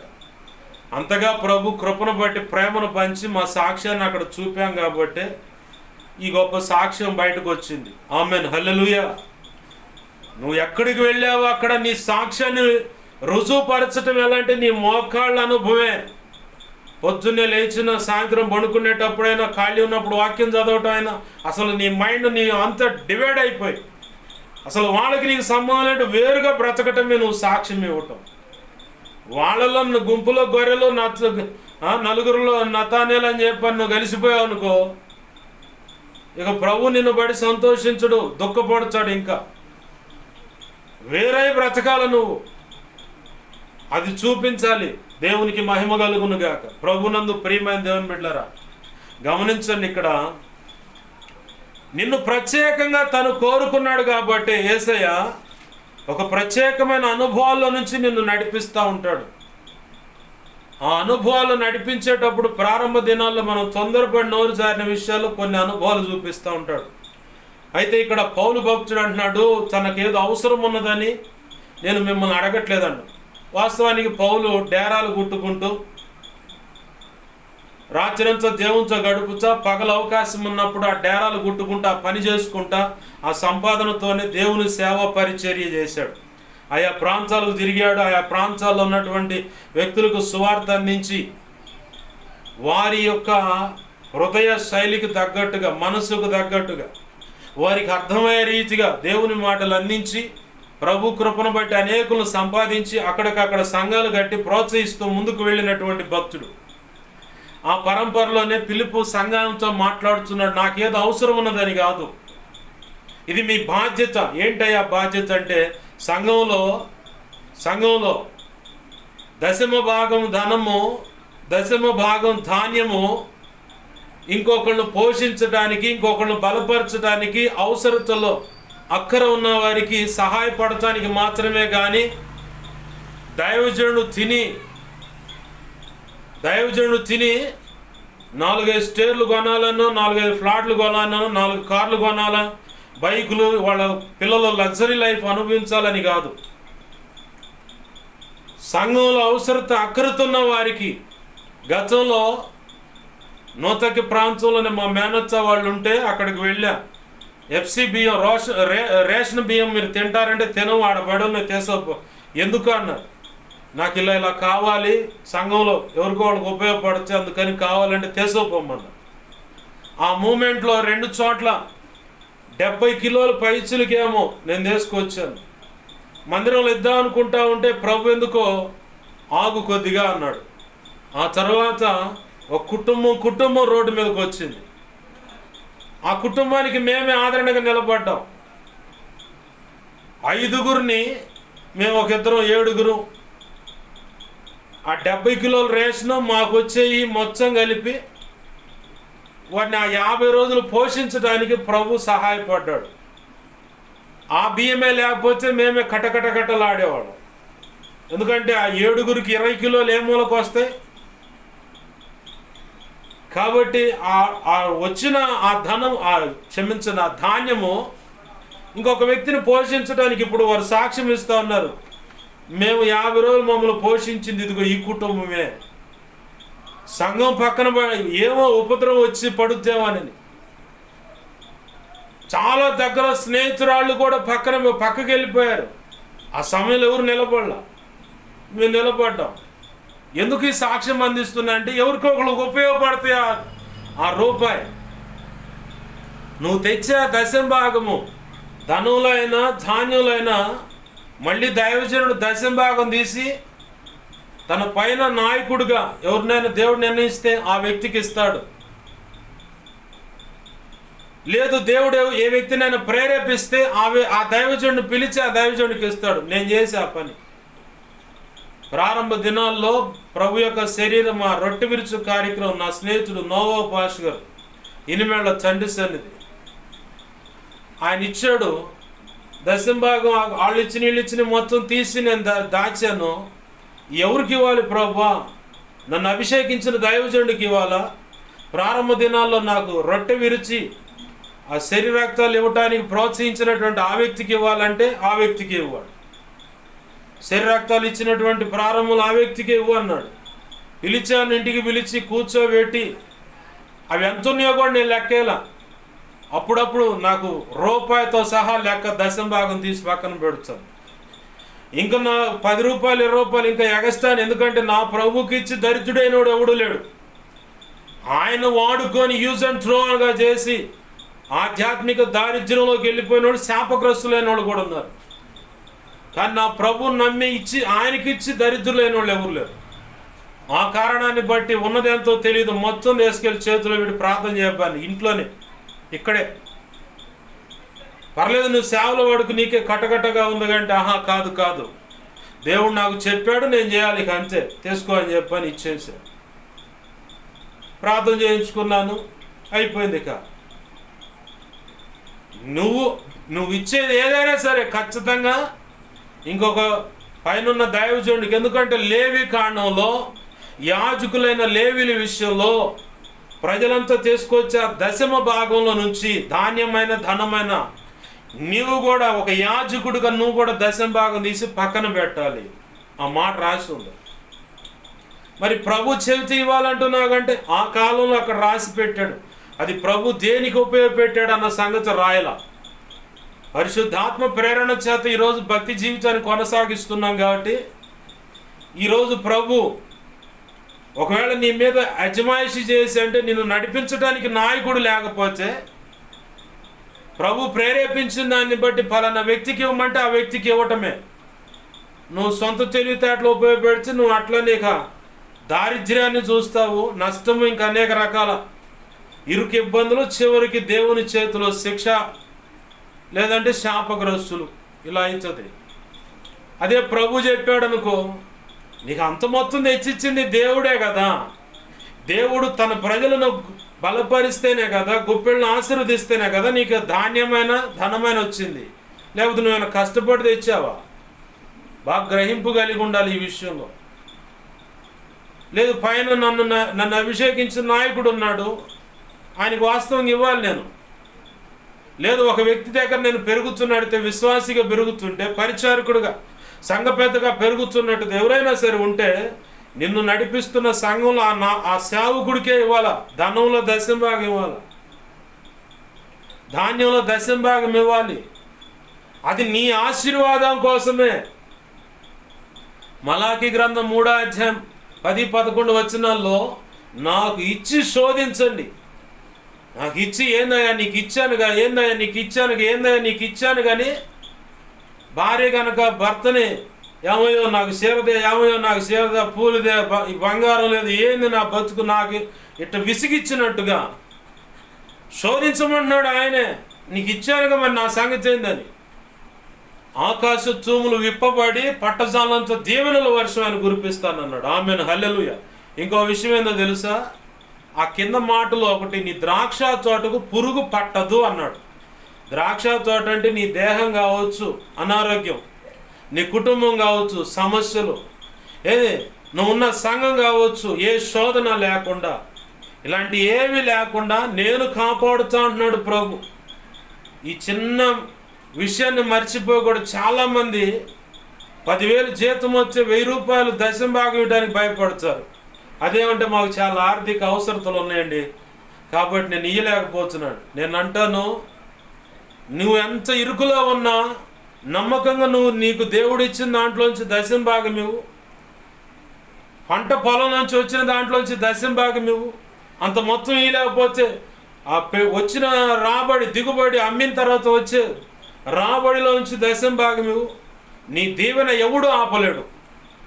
ఎవడు ఏ విషయంలో కూడా నీకు రోగం ఏ తెగులు కూడా సమీపించదు. నీ దేహానికైనా, దాంపత్య జీవితానికైనా, పిల్లలకైనా, కుటుంబానికైనా, సేవకైనా సరే ఏ శోధన కూడా రాదు. నువ్వు ఏదైతే విస్మరిస్తావో, ఈ విషయాన్ని పక్కన పెడతావో అప్పుడే అన్నీ నష్టాలు. ఓ తల్లి మొన్న ఈ మధ్య సాక్ష్యం ఇస్తా ఉంది. వాళ్ళ అమ్మాయి చెప్పిందట, అమ్మా నువ్వు ఇచ్చే దశం భాగం ఇవ్వకపోతే నేను లేదా నా చెల్లి కానీ రోగాలు అయ్యి హాస్పిటల్లో కడుతున్నావు, ఆ బిల్లు దయచేసి నీకు దండం పెడతాం, ఆ దశం భాగం ఆ పాస్టర్ గారికి ఇవ్వు. నువ్వు ఇచ్చే ఆ 400 రూపాయల దశం భాగానికి ఇవ్వకుండా ఎగ్గొడితే 4,000 పైచీలకు అవుతుంది మాకు హాస్పిటల్ బిల్లు అంటుంది అమ్మ. కాబట్టి పాస్టర్ గారు ఇదిగో టెన్షన్గా ఆమె పిలిచి మరి ఇచ్చుద్ది ఆ దశం భాగం. నేను నాకు ఇయ్యలేదని ప్రార్థన కాదండి, మళ్ళీ మీకు దండం పెడతాను. వాళ్ళు వ్యక్తిగతంగా ఎదుర్కొన్న సాక్ష్యము, అనుభవాలను బట్టి సాక్ష్యం ఇచ్చారు. అది నేను చెబుతుంది. నాకు ఇచ్చిన అయ్యకపోయినా నేను మాత్రం నన్ను పోషించే దేవుడే. నువ్వు దశం భాగం ఇస్తేనే నేను పోషింపబడతాను. నువ్వు దశం భాగం ఇవ్వకపోతే అట్టబోచు నేను మాట్లాడను, ప్రార్థన కూడా చేయను. నీ బాధ్యతను గుర్తు చేస్తా అంతవాటికి. ఇలా ఉపదేశంలో ప్రభు ఎప్పుడైనా ఇలా అవకాశం ఇస్తే నీ బాధ్యతను గుర్తు చేస్తా. కొంతమంది ఈ దశం భాగం ఇచ్చే దాంట్లోంచి కొన్ని వస్తువులు కొనుక్కొచ్చి దేవుని మందిరానికి ఇస్తారు. కొంతమంది ఈ దశం భాగం డబ్బుల్ని ఇంకొక వ్యక్తికి సహాయపడటానికి ఇస్తారు. చాలా తెలియగల విశ్వాసులు అన్నమాట. ఏమయ్యా నీ సొంత రాబడిలో నుంచి ఆ వ్యక్తికి ఊతం ఇవ్వాల, సహాయం ఇవ్వాల. వీళ్ళు ఏం చేస్తారో తెలుసా? దైవజనుడికి ఇవ్వాల్సిన దశం భాగం కాస్త ఫలానా వ్యక్తికి ధాన్య రూపేణా కానీ ధనం రూపేణా కానీ వాళ్ళకి ఇచ్చారు. ఇది కూడా దేవుని సేవేనండి. ఆపదలో ఉన్నాను ఆదుకోవటం, నాకు ఇచ్చి నేను ఆపదలో ఉంటే నన్ను ఎవరు ఆదుకున్నారని ప్రభు చెప్పలా? ఆదుకున్నవాడిని ఆదుకున్నారని, ఆదుకోనండి మీరు అసలు నన్ను ఆదుకోలేదని. ఎప్పుడున్నావు ప్రభు అలా అని అడిగితే ప్రభు ఏం చెప్పాడు? దారిద్ర్యంలో అవసరతలో ఉన్నాడిని ఆదుకుంటే నన్ను ఆదుకున్నట్టే కదా అని చెప్పలా? అవును, ఓకే చెప్పాడు. దశం భాగంలోంచి ధాన్యము ధనం ఇచ్చి ఆదుకోమని చెప్పలా? భలే తెలియగల విశ్వాసులు అనమాట. దేవుని పిల్లలు మామూలు తెలివితేటలు కాదు. ప్రభుకి చెప్పాడు ఆ సంగతి. దశం భాగం నుంచి ధనము ధాన్యము ఆపదలో అక్కర్లో ఉన్నవాడిని ఆదుకోమని.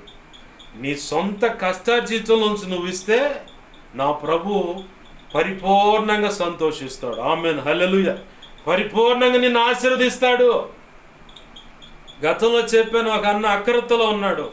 నాకు అంతకుముందు ఎన్నో రకాలుగా సహాయపడ్డాడు. తన భార్య పిల్లల నోటికాడ తీసి నాకు పెట్టాడు.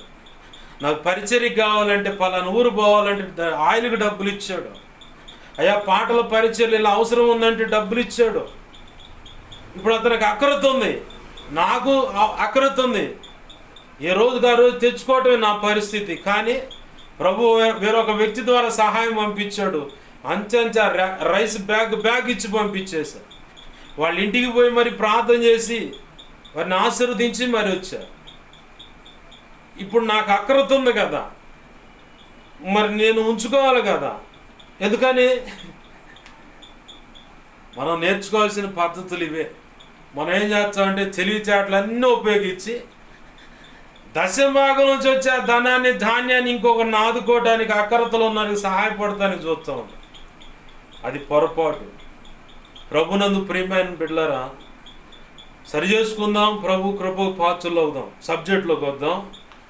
పౌలు భక్తునికి ఏదో అక్రత అవసరం ఉన్నదని కాదు, వారి ధర్మాన్ని గుర్తు చేస్తూ ఉన్నాడు, వారి విధిని గుర్తు చేస్తూ ఉన్నాడు. గుర్తు చేస్తా ఆయన అంటున్నాడు, నేను ఏ స్థితిలో ఉండను ఆ స్థితిలో సంతృప్తి కలిగి ఉండ నేర్చుకొని ఉన్నాను. ఇప్పుడు అసలు సబ్జెక్టులోకి వచ్చాం. ఆధ్యాత్మిక జీవితంలో అయినా, క్రీస్తు రక్తంలో కడగబడక అన్యులుగా బ్రతుకుతుంటే, వేరైన ప్రజలుగా బ్రతుకుతున్న ప్రతి ఒక్కరిలో అయినా వారు ఉన్న స్థితిలో సంతృప్తి కలిగి బ్రతకటం అనేది చాలా కష్టతరమైన పరిస్థితులు. ఈరోజు సబ్జెక్ట్ ఇదే అసలు. ఎందుకంటే చాలా కష్టతరమైన పరిస్థితులు ఎందుకని అంటున్నానంటే, ఒకప్పుడు మా బ్రతుకులు ఇవ్వండి, ఇప్పుడైతే ఈ పరిస్థితులు ఉన్నాయి. కానీ ఆ ఉన్న స్థితిని గమనించుకుంటా, ఆ హోదా తగ్గకుండా ఆ మెయింటెనెన్స్ చేయాలని ప్రయత్నం చేస్తూ లక్షల రూపాయల అప్పులు పాలైన వాళ్ళు చాలామంది ఉన్నారు. క్రీస్తుకు బయట, క్రీస్తుకు లోపల ఉన్నవాళ్ళు కూడా చాలామంది ఒక డిగ్నిటీ మెయింటైన్ చేయడానికి కొన్ని లక్షల రూపాయలు, కొంతమంది కోట్ల రూపాయలు కూడా, పదుల సంఖ్యలో లక్షల రూపాయలు కూడా అప్పులు పాలై స్థిరాస్తులు కోల్పోయి చివరికి రోడ్డున పడే పరిస్థితి రాగానే అనారోగ్య కారణాన్ని బట్టి కావచ్చు, ఒకప్పుడున్న స్థితిని మెయింటైన్ చేసి ఆ పరిస్థితులను తలపోస్తూ ఇప్పుడు కూడా అలానే ఉండాలనుకోవటం, ఆ పరిస్థితిని బట్టి కావచ్చు, సమాజంలో నలుగురిలో విలువగా బ్రతకాలి, ఆ విలువ కోల్పోతున్నామన్న పరిస్థితి వాళ్ళలో తలపోసినప్పుడు ఇక బ్రతకడం ఎందుకు, చచ్చిపోతే బాగుండని పరువు తక్కువగా భావించి చనిపోయిన వాళ్ళ సంఖ్య ఎక్కువండి ఈరోజు. అది బాగా గమనించాలా. ఇప్పుడు మేము ఉన్నాము, ఒకప్పుడు మా ఇల్లు, మా పరిస్థితులు మేము తలపోస్తే నేను వేసుకున్న బట్టలు ఇస్త్రీ ఈ బట్టలు నలగవు, చెమట పట్టదు, సుకుమారంగా పెరిగా, చాలా సుకుమారంగా పెరిగా. అరే అంటే ఒప్పుకోరు. నా పక్కన నా ఫ్రెండ్స్ని ఎవరైనా అరే అంటే నా ఇంట్లో వాళ్ళు, ఎవడురా నువ్వు అరే అంటున్నావేంది, అరే అంటున్నావేంది రా వాడిని అని చెప్పని ఇట్లా గొడవ పెట్టుకునేవాళ్ళు. మరి ఆ పరిస్థితి నుంచి ఇప్పుడు అమ్మ నా బూతులు తిట్టేవాళ్ళ దాకా వచ్చాను నేను. చాలామంది నన్ను చూసి కానీ, నా కుటుంబాన్ని చూసి కానీ, ఒకడైతే చేసేది ఆ పూజ, దూరేది ఎక్కడో అని చెప్పి నీచమైన మాటలు. తన గతాన్ని గమనించడు. ప్రస్తుతం తన ఇంట్లో ఉన్నవాళ్ళ ఆ కోడల విషయంలో కానీ, కూతుళ్ళ విషయంలో కానీ, మనవ సంతానం విషయంలో కానీ ఇలా మాట్లాడే వాళ్ళ కుటుంబ సభ్యులు కొంతమంది కోడల విషయంలో, కూతుళ్ళ విషయంలో, మనవ సంతాన విషయంలో నేను ఎన్నో ఘోరమైన సంగతులు చూస్తున్నా, ఎన్నో ఘోరమైన సంగతులు విన్నాను కూడా. ఆ రోడ్డు మీద, ఇప్పుడు ఇదే ఊళ్ళో ఆ రోడ్డు మీద సందకాడ 6 రెడీ అయ్యి పోయి నిలబడుతుంది ఒక ఆడకూతురు. ఎందుకంటే ఎవరైనా మగవాడిని కదిలిచ్చి ఏంది మరి 500 ఇట్లా రేటు మాట్లాడుకొని ఆ వ్యక్తితో పాపం చేయడానికి వెళ్ళేవాళ్ళు. కొంతమంది బంగారపు కొట్టోళ్ళు, బట్టల షాప్ వాడి దగ్గరికి వెళ్ళి శరీరాన్ని అప్పచెప్పుకొని ఇట్లా నీచమైన బ్రతుకులు ఉన్నాయి. కానీ తన గతాన్ని తన ప్రస్తుతాన్ని కానీ గతాన్ని కానీ గమనించకుండా ఇంకొకటి ఎవడో పరిస్థితి ఇలా ఉందని చెప్పి నీచమైన మాటలు మాట్లాడేవాళ్ళు ఉన్నారు. నా పరిస్థితి ఏంది, ఒకప్పుడు సత్తెనపల్లి నియోజకవర్గంలో, ఇప్పుడు సత్తెనపల్లి తెలుగుదేశం పార్టీ తరఫున కన్నా లక్ష్మీనారాయణ ఉన్నాడు ఎమ్మెల్యే. ఒకప్పుడు కాంగ్రెస్ పార్టీలో పెదకూరపాడు నియోజకవర్గానికి ఎమ్మెల్యే 5 సార్లు అఖండ విజయంతో గెలిచాడు. ఆయనకి మా ఇంటికి పడ్డది గొడవ. మా ఊరు పై భాగంలో ఊరు ఉంటుంది హసన్నాబాద్ అని. ఎస్సీ కేటగిరీలో రేషన్ డీలర్ షాప్ వచ్చింది. ఆయన నాయుడు వెర్షన్లో వాళ్ళకి ఇవ్వాలా, ఖచ్చితంగా ఇప్పిస్తానని ఎమ్మెల్యే పలుకుబడి చూపించాలని చూస్తూ ఉన్నాడు. ఆ పరంపరలో మా తాతగారు కూడా కాంగ్రెస్ పార్టీ. నువ్వు ఎలా ఇప్పిస్తావు, నేను చూస్తాను, అది ఎస్సీ కేటగిరీ అంటాడు. కాదు, నేను చూసుకుంటాను అన్నాడు. సరే నీ జాతర ఏం చేయి, నేను చూసుకుంటా అని చెప్పని పోటాపోటీకి తలపడితే ఎస్సీ కేటగిరీకి ఇవ్వాలి, నువ్వు దేశప్ప ఎవడికి ఇస్తానంటే ఎలా అని చెప్పని హైకమాండ్ గద్దిస్తే అప్పుడు లైన్లోకి వచ్చాడు ఆయన. పలానా పంతులు గారంటే ఏందో అనుకున్నాను కానీ ఆయన ఏడదాకైనా పోగలడు, ఏమైనా చేయగలడు అని చెప్పని. మరి అంత హోదా ఉన్న కుటుంబం ఆ రోజు నుంచి, ఒకవేళ ఈ రోజైనా ఒకవేళ అతను ఆ నియోజకవర్గంలో పోటీ చేస్తే పలానా భాస్కర్ రావు పంతులు గారు ఉన్నాడా, ఉంటే పదండి ఆ ఇంటికి పోదని మేము పోము వెనకాలపడి ఇంటికి వచ్చి టీ తాగి బిస్కెట్ కానీ టీ కానీ ఏదైనా పెడితే తీసుకొని సాంప్రదాయబద్ధంగా గౌరవంగా లాంఛనాలు ఒక రాజకీయ నాయకుడితో ఎలా మాట్లాడాలో అలా వచ్చి మాట్లాడి కానీ పోతాడు ఆయన. మేము పోం, నూతన సంవత్సరం రోజు శుభాకాంక్షలు చెప్పడానికి పోతాం. ఇంకెవరిదైనా అవసరం అంటే పోయి వాళ్ళని కదిలిస్తాం. మా అవసరాలకు వాళ్ళ దగ్గర పోం. మా పరిస్థితి అది, మా కుటుంబ స్థితి అది. ఇదే నరసరావుపేట పట్టణంలో ఒక ఆడపిల్ల కేసు విషయంలో క్రిస్టియన్ పాలెం తెలుగుదేశం అంతా ఒక క్రిమినల్ లాయర్ ఉన్నాడు అటు పక్కన. ఎమ్మెల్యే అన్నారు, మేము ఫ్యామిలీ ఎమ్మెల్యే తెలుగుదేశం పార్టీ తరపున అమ్మ వైపు నుంచి స్టేషన్లో కంప్లైంట్ పెడితే పట్టించుకోవట్లా. మళ్ళీ అమ్మనే డిఎస్పీ కాడ ఎస్పీ కాడ పోయి పెట్టి, అయినా సరే ఐజీ కాడ పోయి పెట్టి, అయినా కానీ చివరికి సీఎం చంద్రబాబు నాయుడు గారి దగ్గరకు పోయి అక్కడ పోయి ఆడ చెబితే అప్పుడు గదిరింది. ఈ 2 టౌన్లో సూర్యనారాయణ ఉంది, ఆయన పేరు శివనారాయణ, సిఐ, ఒక ఎస్ఐ సస్పెండ్ అయ్యారు. అప్పుడు ఆ క్రిమినల్ లాయర్ కూడా పక్కకి వెళ్తే కేసు ఫైల్ అయ్యి చివరికి జడ్జిమెంట్ వచ్చి వాళ్ళకి పడాల్సిందంతా పడింది. మరి ఇంత పరిస్థితి ఉంది కదా, మీరు ఎందుకు ఇలా ఉన్నారంటే నా ప్రభు తీసుకొస్తా ఉన్నాడు. ఆ స్థాయి ఆ పరిస్థితులను బట్టి అతిశయించగా రాజకీయంగా చాలాసార్లు నేను ప్రోత్సహింపబడి మాట్లాడాలని చూసిన ప్రభు అన్నాడు, నిన్ను దానికి నేను పిలవలా, నా సేవ చేయాలి, నువ్వు నాకు తెలుసు, నువ్వు నాకు సేవ చేయాలి. ఒకప్పుడు ఎంతో గొప్పగా ఉన్న ఆ కుటుంబం ఆ పరిస్థితుల నుంచి ఇప్పుడు మేము ఎక్కడ కిందకు దిగిపోయి అట్టడుగు కింద స్థాయికి వెళ్ళిపోయి చిన్నగా ప్రభు కృపను బట్టి ఇస్సాకు ఎలా అయితే క్రమక్రమంగా వర్ధిల్లుతూ వస్తూ ఉన్నాడో అలాగ నా ప్రభు తీసుకొస్తా ఉన్నాడు అనేక అనుభవాల నుంచి. ఆమేన్, హల్లెలూయా. ఈ నరసరావుపేట పట్టణానికి నేను వచ్చింది ఎందుకంటే గొడవలు లేకుండా ప్రశాంతంగా పద్ధతిగా బ్రతుకుదా అని వచ్చా. ఇక్కడికి వచ్చే తెలిసింది అసలు సంగతి. ఈ ఆడకి పోయినా కానీ ఇక ప్రభు అన్నట్టు నాకు తెలిసిన వాళ్ళు ఇంటికి పోతే నాకు అయినాయి అయ్యా గాయాలు అన్నాడు ప్రభు. ఎందుకయ్యా ఈ గాయాలంటే నాకు తెలిసిన వాళ్ళ ఇంటికి పోయా, నేను వాళ్ళ ఇంటికి పోతే అందువల్ల నాకు ఈ గాయాలు అయినాయి అన్నాడు ప్రభు. ఇక్కడ ప్రశాంతంగా ఉందా అని చెప్పని వచ్చే నరసరావుపేట వాస్తవానికి ఇక్కడికి వచ్చిన తర్వాత ఎన్నో పరిస్థితులు, ఎన్నో రకాల అనుభవాలు నా ప్రభు నేర్పాడు. ఆ అనుభవాలు నడిపించడానికి ఎన్నో రకాలుగా నన్ను మెల్ట్ చేశాడు. కాబట్టి ఈ సంవత్సరంలో పాట రాసుకుంది ఏంటంటే, దీన స్థితిలోనైనా సంపన్న స్థితిలోనైనా ఏ స్థితిలోనైనా సరే సంతృప్తి కలిగి బ్రతక నేర్పితివయ్య అనే పాటలో న్యూ ఇయర్ సాంగ్లు అట్టుకుంటా ఆ చరణం ఉంది. ఈ పరిస్థితులు తలపోస్తానే సగటు మనిషి తనొకప్పుడున్న పరిస్థితిని గమనించుకుంటా ప్రస్తుత పరిస్థితిని బట్టి గిల్టీ ఫీల్ అవుతా మానసిక రోగులుగా మారిపోతూ ఉన్నారు. ఒకప్పుడు మా స్థితి ఇప్పుడైతే ఇలా ఉన్నాని రాజీ పడటానికి, ఇప్పుడున్న పరిస్థితికి రాజీ పడటానికి మనసు నొప్పక రోగగ్రస్తులుగాను, చివరికి కాయిలా పడి హాస్పిటల్లో పేషెంట్లుగాను లేదా ఇంట్లో పేషెంట్లుగాను మారిపోతూ ఉన్నారు.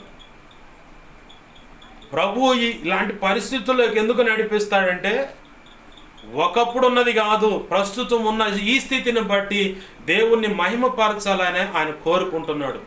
అలాంటి పరిస్థితుల్లో తడబాటులో ఉన్న వ్యక్తులను ప్రోత్సహించి ప్రభుత్వం అంటుకట్టడానికి ఈ అనుభవాలు నీకు ఉపయోగకరంగా ఉంటాయని చెప్పని ఆ అనుభవాల్లోకి నడిపిస్తూ ఉన్నాడు. ఆమేన్, హల్లెలూయా. అవును, ఇది ఒక్కొక్కళ్ళ జీవితాల్లో అసలు కోలుకోలేనటువంటి చావు దెబ్బ తగులుద్ది. కానీ ప్రభువా ఏందని చెప్పని ఆయన అడుగుతూ బచనం నడుచు తిరిగి శక్తిని పుంజుకొని జీవాన్ని పుంజుకొని ఆయన కృపను బట్టి లేచి నిలబడి ఒక స్థాయికి రాగానే ఒకప్పుడు నేను చెప్పగలను, ఒకప్పుడు ఉన్నత స్థితే, కానీ అట్టడుగు ఏమీ లేదు, తినటానికి కూడా కష్టమైన పరిస్థితి చూశాను. అక్కడి నుంచి మళ్ళీ తిరిగి నిలబడి ప్రభు కృపను బట్టి నిలదొక్కొని ప్రభు కృపలో కొనసాగటం జీవించటం అనేది కూడా నేను గ్రహించాను. కాబట్టే ఎవరైనా ఒక వ్యక్తి లేమిడిని బట్టి, ఒక పడిపోయిన స్థితిని బట్టో, లేదు కోలుకోలేని దెబ్బ తగిలిన దాన్ని బట్టో ఆ వ్యక్తిని నేను తృణీకరించను. తొందరపడి నా మనసులైన తలంపులైన ఊహలైన ఆలోచనలైన తృణీకరించను. ఆ ఇళ్లలో ఎవరైనా ఒక ఆడపిల్ల జీవితం తేడా పడిందంటే నేను తృణీకరించను. ఎందుకంటే ఆ అనుభవాలు నలగొట్టుకుంటూ తెచ్చాడు కాబట్టి. ఆ పరిస్థితులు ఎంత తీవ్రంగా ఉంటాయో, సమాజంలో ఆ కుటుంబాలు ఎంత వెలివేసినట్టుగా నీచంగా తృణీకరించి మాట్లాడుతారో నేను బాగా ఎదుర్కొన్నాను కాబట్టి నాకు ఆ అనుభవం తెలుసు. కాబట్టి ఆ వ్యక్తిని నేను ఆదరించగలుగుతాను, ఆ వ్యక్తిని ప్రోత్సహించగలుగుతాను, ఆ వ్యక్తిని ప్రభు కోసం సిద్ధపరచగలుగుతాను. ప్రభు యొక్క కనుసన్నుల్లో బ్రతికేది ఎలా కూడా నేర్పి ప్రభు కృపను బట్టి ముందుకు నడిపించగలుగుతాను. ప్రభు చిత్తంలో ఉంటే సేవార్థమై ముందుకు నడిపించగలుగుతాను. నాకు చాలామంది ఫ్యామిలీ కౌన్సిలింగ్ చేస్తూ ఉంటాను. కొంతమంది అనుకుంటారు వీడికి ఫ్యామిలీయే లేదు కదరా, ఫ్యామిలీ కౌన్సిలింగ్ ఎలా ఇస్తాడు? భార్యాభర్తల విషయంలో కానీ కుటుంబంలో విషయం చాలా విషయాలు. అసలు వీడికి ఇంత అనుభవం ఆడదని చెప్పంటే ఇగో తిప్పాల్సిన వాటికల్లా తిప్పుకుంటా, ఇవ్వాల్సిన అనుభవాలు అన్ని ఇచ్చుకుంటా, ప్రభు అనుకున్న రీతిగా నడిపించుకుంటా, ఆయన ఇచ్చిన జ్ఞానాన్ని బట్టి ఆ భార్యాభర్తలకైనా కుటుంబానికైనా నేను కౌన్సిలింగ్ ఇవ్వగలుగుతున్నాను. అదంతా ప్రభు ఇచ్చిన కృప. అందుకు ఆయనకే మహిమ కలుగును గాక. ఆమేన్, హల్లెలూయా. ప్రభునందు ప్రియమైన దేవుని బిడ్డలారా, బాగా గమనించండి. నువ్వు ఏ స్థితిలో ఉన్నా సరే రాజీ పడి బ్రతకటం నేర్చుకోవాలి. కొంతమంది భర్తతో పెండ్లవుతుంది, సడన్గా విడాకులు అవుతాయి. చూసేవాళ్ళంతా నానా రకాలుగా మాట్లాడుతూ ఉంటారు. ఇది పలానోడి కోసం ఇలా చేసిందిరా, అది ఇది అని చెప్పారు. కొంతమంది బాగానే ఉంటారు, ఉన్నట్టుగుండే అనారోగ్య కారణమైపోతారు, అనారోగ్య ఉన్న ఆస్తి మొత్తం ఒక్క దెబ్బతో ఊడ్చుకోబోద్ది. కొంతమంది అడ్డం ఉంటారు, ఆ అడ్డం ఉన్న దాన్ని బట్టి రూపాయి ఆస్తులు పోతూ ఉంటాయి. కొంతమంది వారి యొక్క స్వేచ్ఛ జీవితం కోసం, వాళ్ళ యొక్క సుఖాల కోసం, అభిరుచుల కోసం, తిండి కోసం, వస్త్రాల కోసం, డిగ్నిటీ మెయింటైన్ చేయడం కోసం, లేదంటే కొంతమంది ఒక ఆడకూతురుని ఆశించి, ఒక ఆడపిల్లని ఆశించి అని చెప్పని వాళ్ళకి ఎంతని ఖర్చు పెడతారు. ఓ తమ్ముడు ఉన్నాడు, ఇలా విశాలమైన విలాసవంతమైన జీవితం కోసం ఇంచుమించుగా 36 లక్షల రూపాయలు ఖర్చు పెట్టాడు. 36 లక్షల అప్పు. దేనికి ఖర్చు పెట్టే అబ్బాయి అని అన్నా. నాకు ఏ ఆడపిల్ల ఆడ స్పాట్లో నచ్చితే ఆ అమ్మాయి దగ్గర పోయి నీ రేట్ ఎంత చెప్పు అని అడుగుతానన్నా. రక్షణ పొందకముందు నాకు ఇక్కడ స్పాట్లో ఒక ఆడపిల్ల నాకు నచ్చిందంటే నీ రేట్ ఎంత చెప్పు అని పోయి అడుగుతానన్నా. ఎంతైనా సరే ఆ పిల్లని ఎట్టయినా సరే ఒప్పించి అంత మొత్తం డబ్బులు ఇచ్చి ఆ అమ్మాయిని శారీరకంగా కలిసి నేను రావాలి, లేకపోతే మాత్రం నా మనసు కుదుటిగా ఉండదు.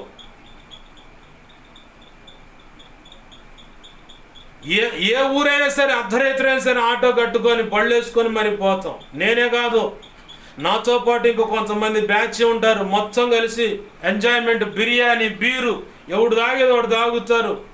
ఆడపిల్ల దగ్గర పోయి మేము ఎంజాయ్మెంట్ చేసి వస్తాం. కట్ చేస్తే ఉన్న ఇల్లు పోయింది. ఒక ఇల్లు ఉంది, అది కూడా బ్యాంకులో తాకట్లో ఉంది. అది బయటకు వస్తుందో లోపల ఉంటుందో పోతుందో ఏం అర్థం కాదు. రక్షణ పొందిన తర్వాత కూడా నేను చెప్పా, తమ్ముడా నా ప్రభు ఖచ్చితంగా నీ అప్పుల నుంచి బయట వేస్తాడు. ఆయన పిలుపులో ఉన్నావు, ఆయన చెప్పిన మాటనంటే కాదన్న అప్పులు కాదన్న అప్పులు అంటా ఉన్నావు. అట్ట చివరికి కొంత అప్పుకి ఒక 2 ఇళ్ళు ఉంటే 2 ఇళ్ళలో ఒక భాగాన్ని అమ్మేశాడు, ఒక భాగం ఉంది. చివరికి తనకు వ్యాపారానికి మూలాధారమైనటువంటి కార్ఖానా, అంటే వంట చేయడానికి ఏమేమి ఆయుధాలు ఏమేంటి కావాలో అన్నీ మొత్తం అమ్మేశాడు. ఇప్పుడు పరిస్థితి కడుఘోరమైన పరిస్థితి. ఇప్పుడైనా ఆ వ్యక్తి మల్లుకుంటే దేవుడు కృపణిస్తాడు. ఆమేన్, హల్లెలూయా. ఇలా రకరకాల ఎంజాయ్మెంట్ల కోసం అని చెప్పని సమాజంలో నలుగురు నానా రకాలుగా ఆ పిల్లగాడి విషయంలో నీచంగా మాట్లాడుతూ ఉంటే నేను పోయి కూర్చొని, అయ్యా నా మాటిని దేవుని వైపు మళ్ళు, నా మాటిని దేవుని వైపు మళ్ళు అని చెప్పని. కొంతమందికి రోగాన్ని అనుమతిస్తాడు, మాట వినకపోతే రోగాన్ని. కొంతమంది ఆస్తులు చూసి అతిశయిస్తూ ఉంటారు, ధనాన్ని చూసి బంగారాన్ని చూసి అతిశయిస్తూ ఉంటారు. కొంతమంది సౌందర్యాన్ని బట్టి అతిశయిస్తూ ఉంటారు. కొంతమంది ఆడపిల్లలను చూశాను, ఆమె సౌందర్యానికి ఆకర్షితులు ఎంతమంది అవుతారని ప్రతి ఒక్కడికి వెళ్ళి ప్రయత్నం చేసి చివరికి అలా ఆ సౌందర్యమే వికారంగా అయిపోయి రోగం బారిన పడి క్యాన్సర్ రోగం అని రకరకాలు, HIV ఎయిడ్స్ అని చెప్పని. ఇంకా ఎయిడ్స్ HIV ఉంటే అసలు పిల్లలే పుట్టరంటే పెళ్లి చేసుకునే ఉపయోగం ఏముంది? ఆ వ్యక్తితో పెళ్లి చేసుకునే ఉపయోగం ఏముంది? అంటే ఎందుకు పనికిరాని రీతిగా దేవుడు మార్చగలడు. ఎన్నో నింద అవమానాలు, నీచమైన మాటలు అనుభవించేలా చేయగలడు. అలాంటి బ్రతుకులను కూడా అనేకులను ఉజ్వల భవిష్యత్తులోకి నడిపించేలాగా, ప్రజ్వలింపజేసేలాగా, మండే వ్యక్తులుగా కూడా చేయగలడు. ఆమేన్, హల్లెలూయా.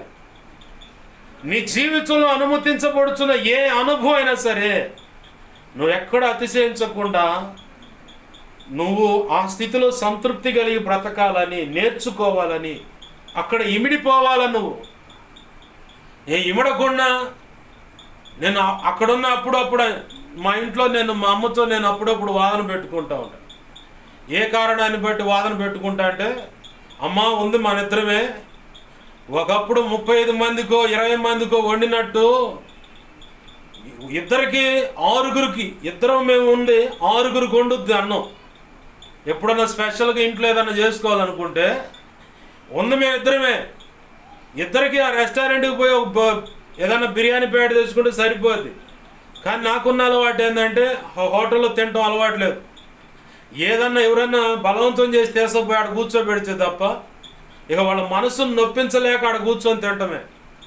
అక్కడ పెట్టి ఆ బిర్యానీ ప్యాకెట్ పెట్టి ఆ రూపాయి ఇంట్లో ఆ వస్తువులను ఇంట్లో తెచ్చుకుంటే 4 తింటారు. ఒక్కడు తినే బిర్యానీకి ఆ ఖర్చు 4 తింటారు. చెప్పాను కదా ప్రారంభంలో, ఫ్యూచర్ ఆలోచించే నా ఖర్చు అయినా ఉంటుంది. బిర్యానీ ప్యాకెట్ ఎంత, చికెన్ దమ్ బిర్యానీ 250 ఉంటుంది. మా ఇద్దరికి బజారుకి పోతే ఒక అరకిలో ఇప్పుడున్న రేటు 100 రూపాయలు అరకిలో చికెన్ వస్తుంది. ఒక 50 రూపాయలు పెడితే బాస్మతి బిర్యానీ 1/2 కేజీ వస్తాయి. ఎంత అయినాయి? 150. ఇంకెంత ఉంటాయి? 100 రూపాయలు. ఈ 100 రూపాయలు 30 రూపాయలు మసాలా దినుసులు మొత్తం కావాల్సినవి వస్తాయి. 50 వేసుకో, 200 పోతాను, 50 రూపాయలు మిగులుతాయిగా. ఈ 200లతో నేను ఒక్కడే తింటానా? ఇద్దరం తింటాం. 1/2 kilo basmati rice, KG rice వస్తుంది బయటికి ఉడికితే. అప్పుడు ఇద్దరం తింటాం. ఇద్దరికి ఎంత పడుతుంది అప్పుడు ఖర్చు? 100 రూపాయలు. నేను 250 రూపాయలు పెట్టి బిర్యానీ తింటాం మేళ, 200 పెట్టి ఇద్దరం బిర్యానీ ఇంట్లో చేసుకొని కమ్మగా మా కళ్ళతో మేము చేసుకుంటాం తింటాం మేళ. అడ్జస్ట్మెంట్ అవ్వటం, రాజీ పడటం. మొన్న మా అక్కతో కూడా మాట్లాడా, అబ్బాయి నేను చేపలు తెచ్చి 3 కిలోలు తెచ్చా. మా అక్కతో అన్న, అమ్మా ఒకప్పుడు పరిస్థితులు ఆలోచించమాక, ప్రస్తుతం నీ ఆరోగ్యానికి అవసరమైనటువంటి మందులు, అంటే నీ ఆరోగ్యం కాపాడబడటానికి అవసరమైన మందులు ఖర్చు ఎంతో లెక్కాయి. ప్రస్తుతం ఉన్న నీ రాబడి లెక్కాయి. నువ్వు 2-3 కిలోలు కొరమేలు అయ్యి అని చెప్పని తెచ్చుకుంటే అయ్యంత రేటు 400 ఎంత ఉంది. 2 కేజీలు ఎంతో. మరి ఒక్కదాని తినడానికి అంత తీసుకొచ్చుకుంటే ఉపయోగం ఏంది? ఒక్కడు సంపాదించా ఉంటే 10 మంది కూర్చొని తినే విషయంలో అడ్జస్ట్మెంట్ ఉండాలి. వాళ్ళెవరో తింటారు, వీళ్ళెవరో వచ్చారు, అసలు తీసి పక్కన పెట్టు. నీ ఒక్కదానికి తెచ్చుకునేది ఏదో ఒక చిన్నదో ఒకటి ఏదో ఒకటి తీసుకొచ్చుకొని దాంట్లో తినమన్నారంటే ఆ కొద్దిగా తెచ్చుకొని అడ్జస్ట్మెంట్ అవ్వడం. ఈ అడ్జస్ట్మెంట్ అవటం విషయంలో చాలామంది నూతన దంపతుల విషయంలో సమస్యలు ఉంటాయి. పిల్లలు వచ్చిన తర్వాత అడ్జస్ట్మెంట్ అయ్యే విషయంలో భార్యాభర్తల మధ్య సమస్యలు ఉంటాయి. పిల్లలు ఎదిగొస్తున్నప్పుడు అత్తమామలను బట్టి ఈ కోడల విషయంలో, అల్లుడి విషయంలో సమస్యలు ఉంటాయి. నేను గతంలో చెప్పాను, పిల్లలు ఎదిగొస్తున్నారు, నా భర్త నేను సంపాదిస్తున్నాం, మాకంటూ కుటుంబం వేరుగా కాపురం ఇండ్లు ఉంటే నేను వండి పెడితే నా భర్త కమ్మగా తింటా ఉంటే చూస్తా తరించాలని, నా పిల్లలకు కూడా నాకు ఇష్టమైన వంటకాలు చేసి పెట్టుకోవాలి. వీళ్ళతో ఈ మాయదారి మందలో ఎట్నే ఉంటుంది కోడల విషయంలో. ఈ మాయదారి మందలో పడ్డానంటే అరే నేను వండి పెట్టుకోవాలనుకున్నది మొత్తం వీళ్ళు కాజేస్తుంటే ఇక నా భర్త ఎప్పుడు తినాలా, నా పిల్లలు ఎప్పుడు తినాలా, వాళ్ళు తింటుంటే నేను చూసి ఎప్పుడు సంతోషించాలా, నేను వాళ్ళు నా భర్త మిగిలిస్తే కొంచెం దాంట్లో తిని ఏదో నేర్చుకొని తిని సంతోషించేది ఎప్పుడు అని చెప్పని ఈ మాయదారి మంద నుంచి ఎప్పుడు బయటపడచ్చు అని చెప్పని. కారణం ఏంటంటే వాళ్ళు కోరుతున్నది కూడా ఒక లెక్కలో న్యాయమే, ఒక లెక్కలో ఐక్యతకు భంగం కలుగుద్ది, కుటుంబ ఐక్యతకు భంగం కలుగుద్ది, అంటే సమస్య వస్తుంది. కానీ వాళ్ళు కోరుకుంటున్న దాంట్లో కూడా న్యాయమైన కారణం ఉంది. మరి వాళ్ళ చిన్న చిన్న సంతోషాలను నువ్వు దూరం చేసిన వాడివేగా. వేరుగా ఉండొచ్చు. కొన్ని కుటుంబాలు నేను చూశాను, ఆదివారం వచ్చేసరికి ఫ్యామిలీ మొత్తం ఒకసాటికి వస్తారు.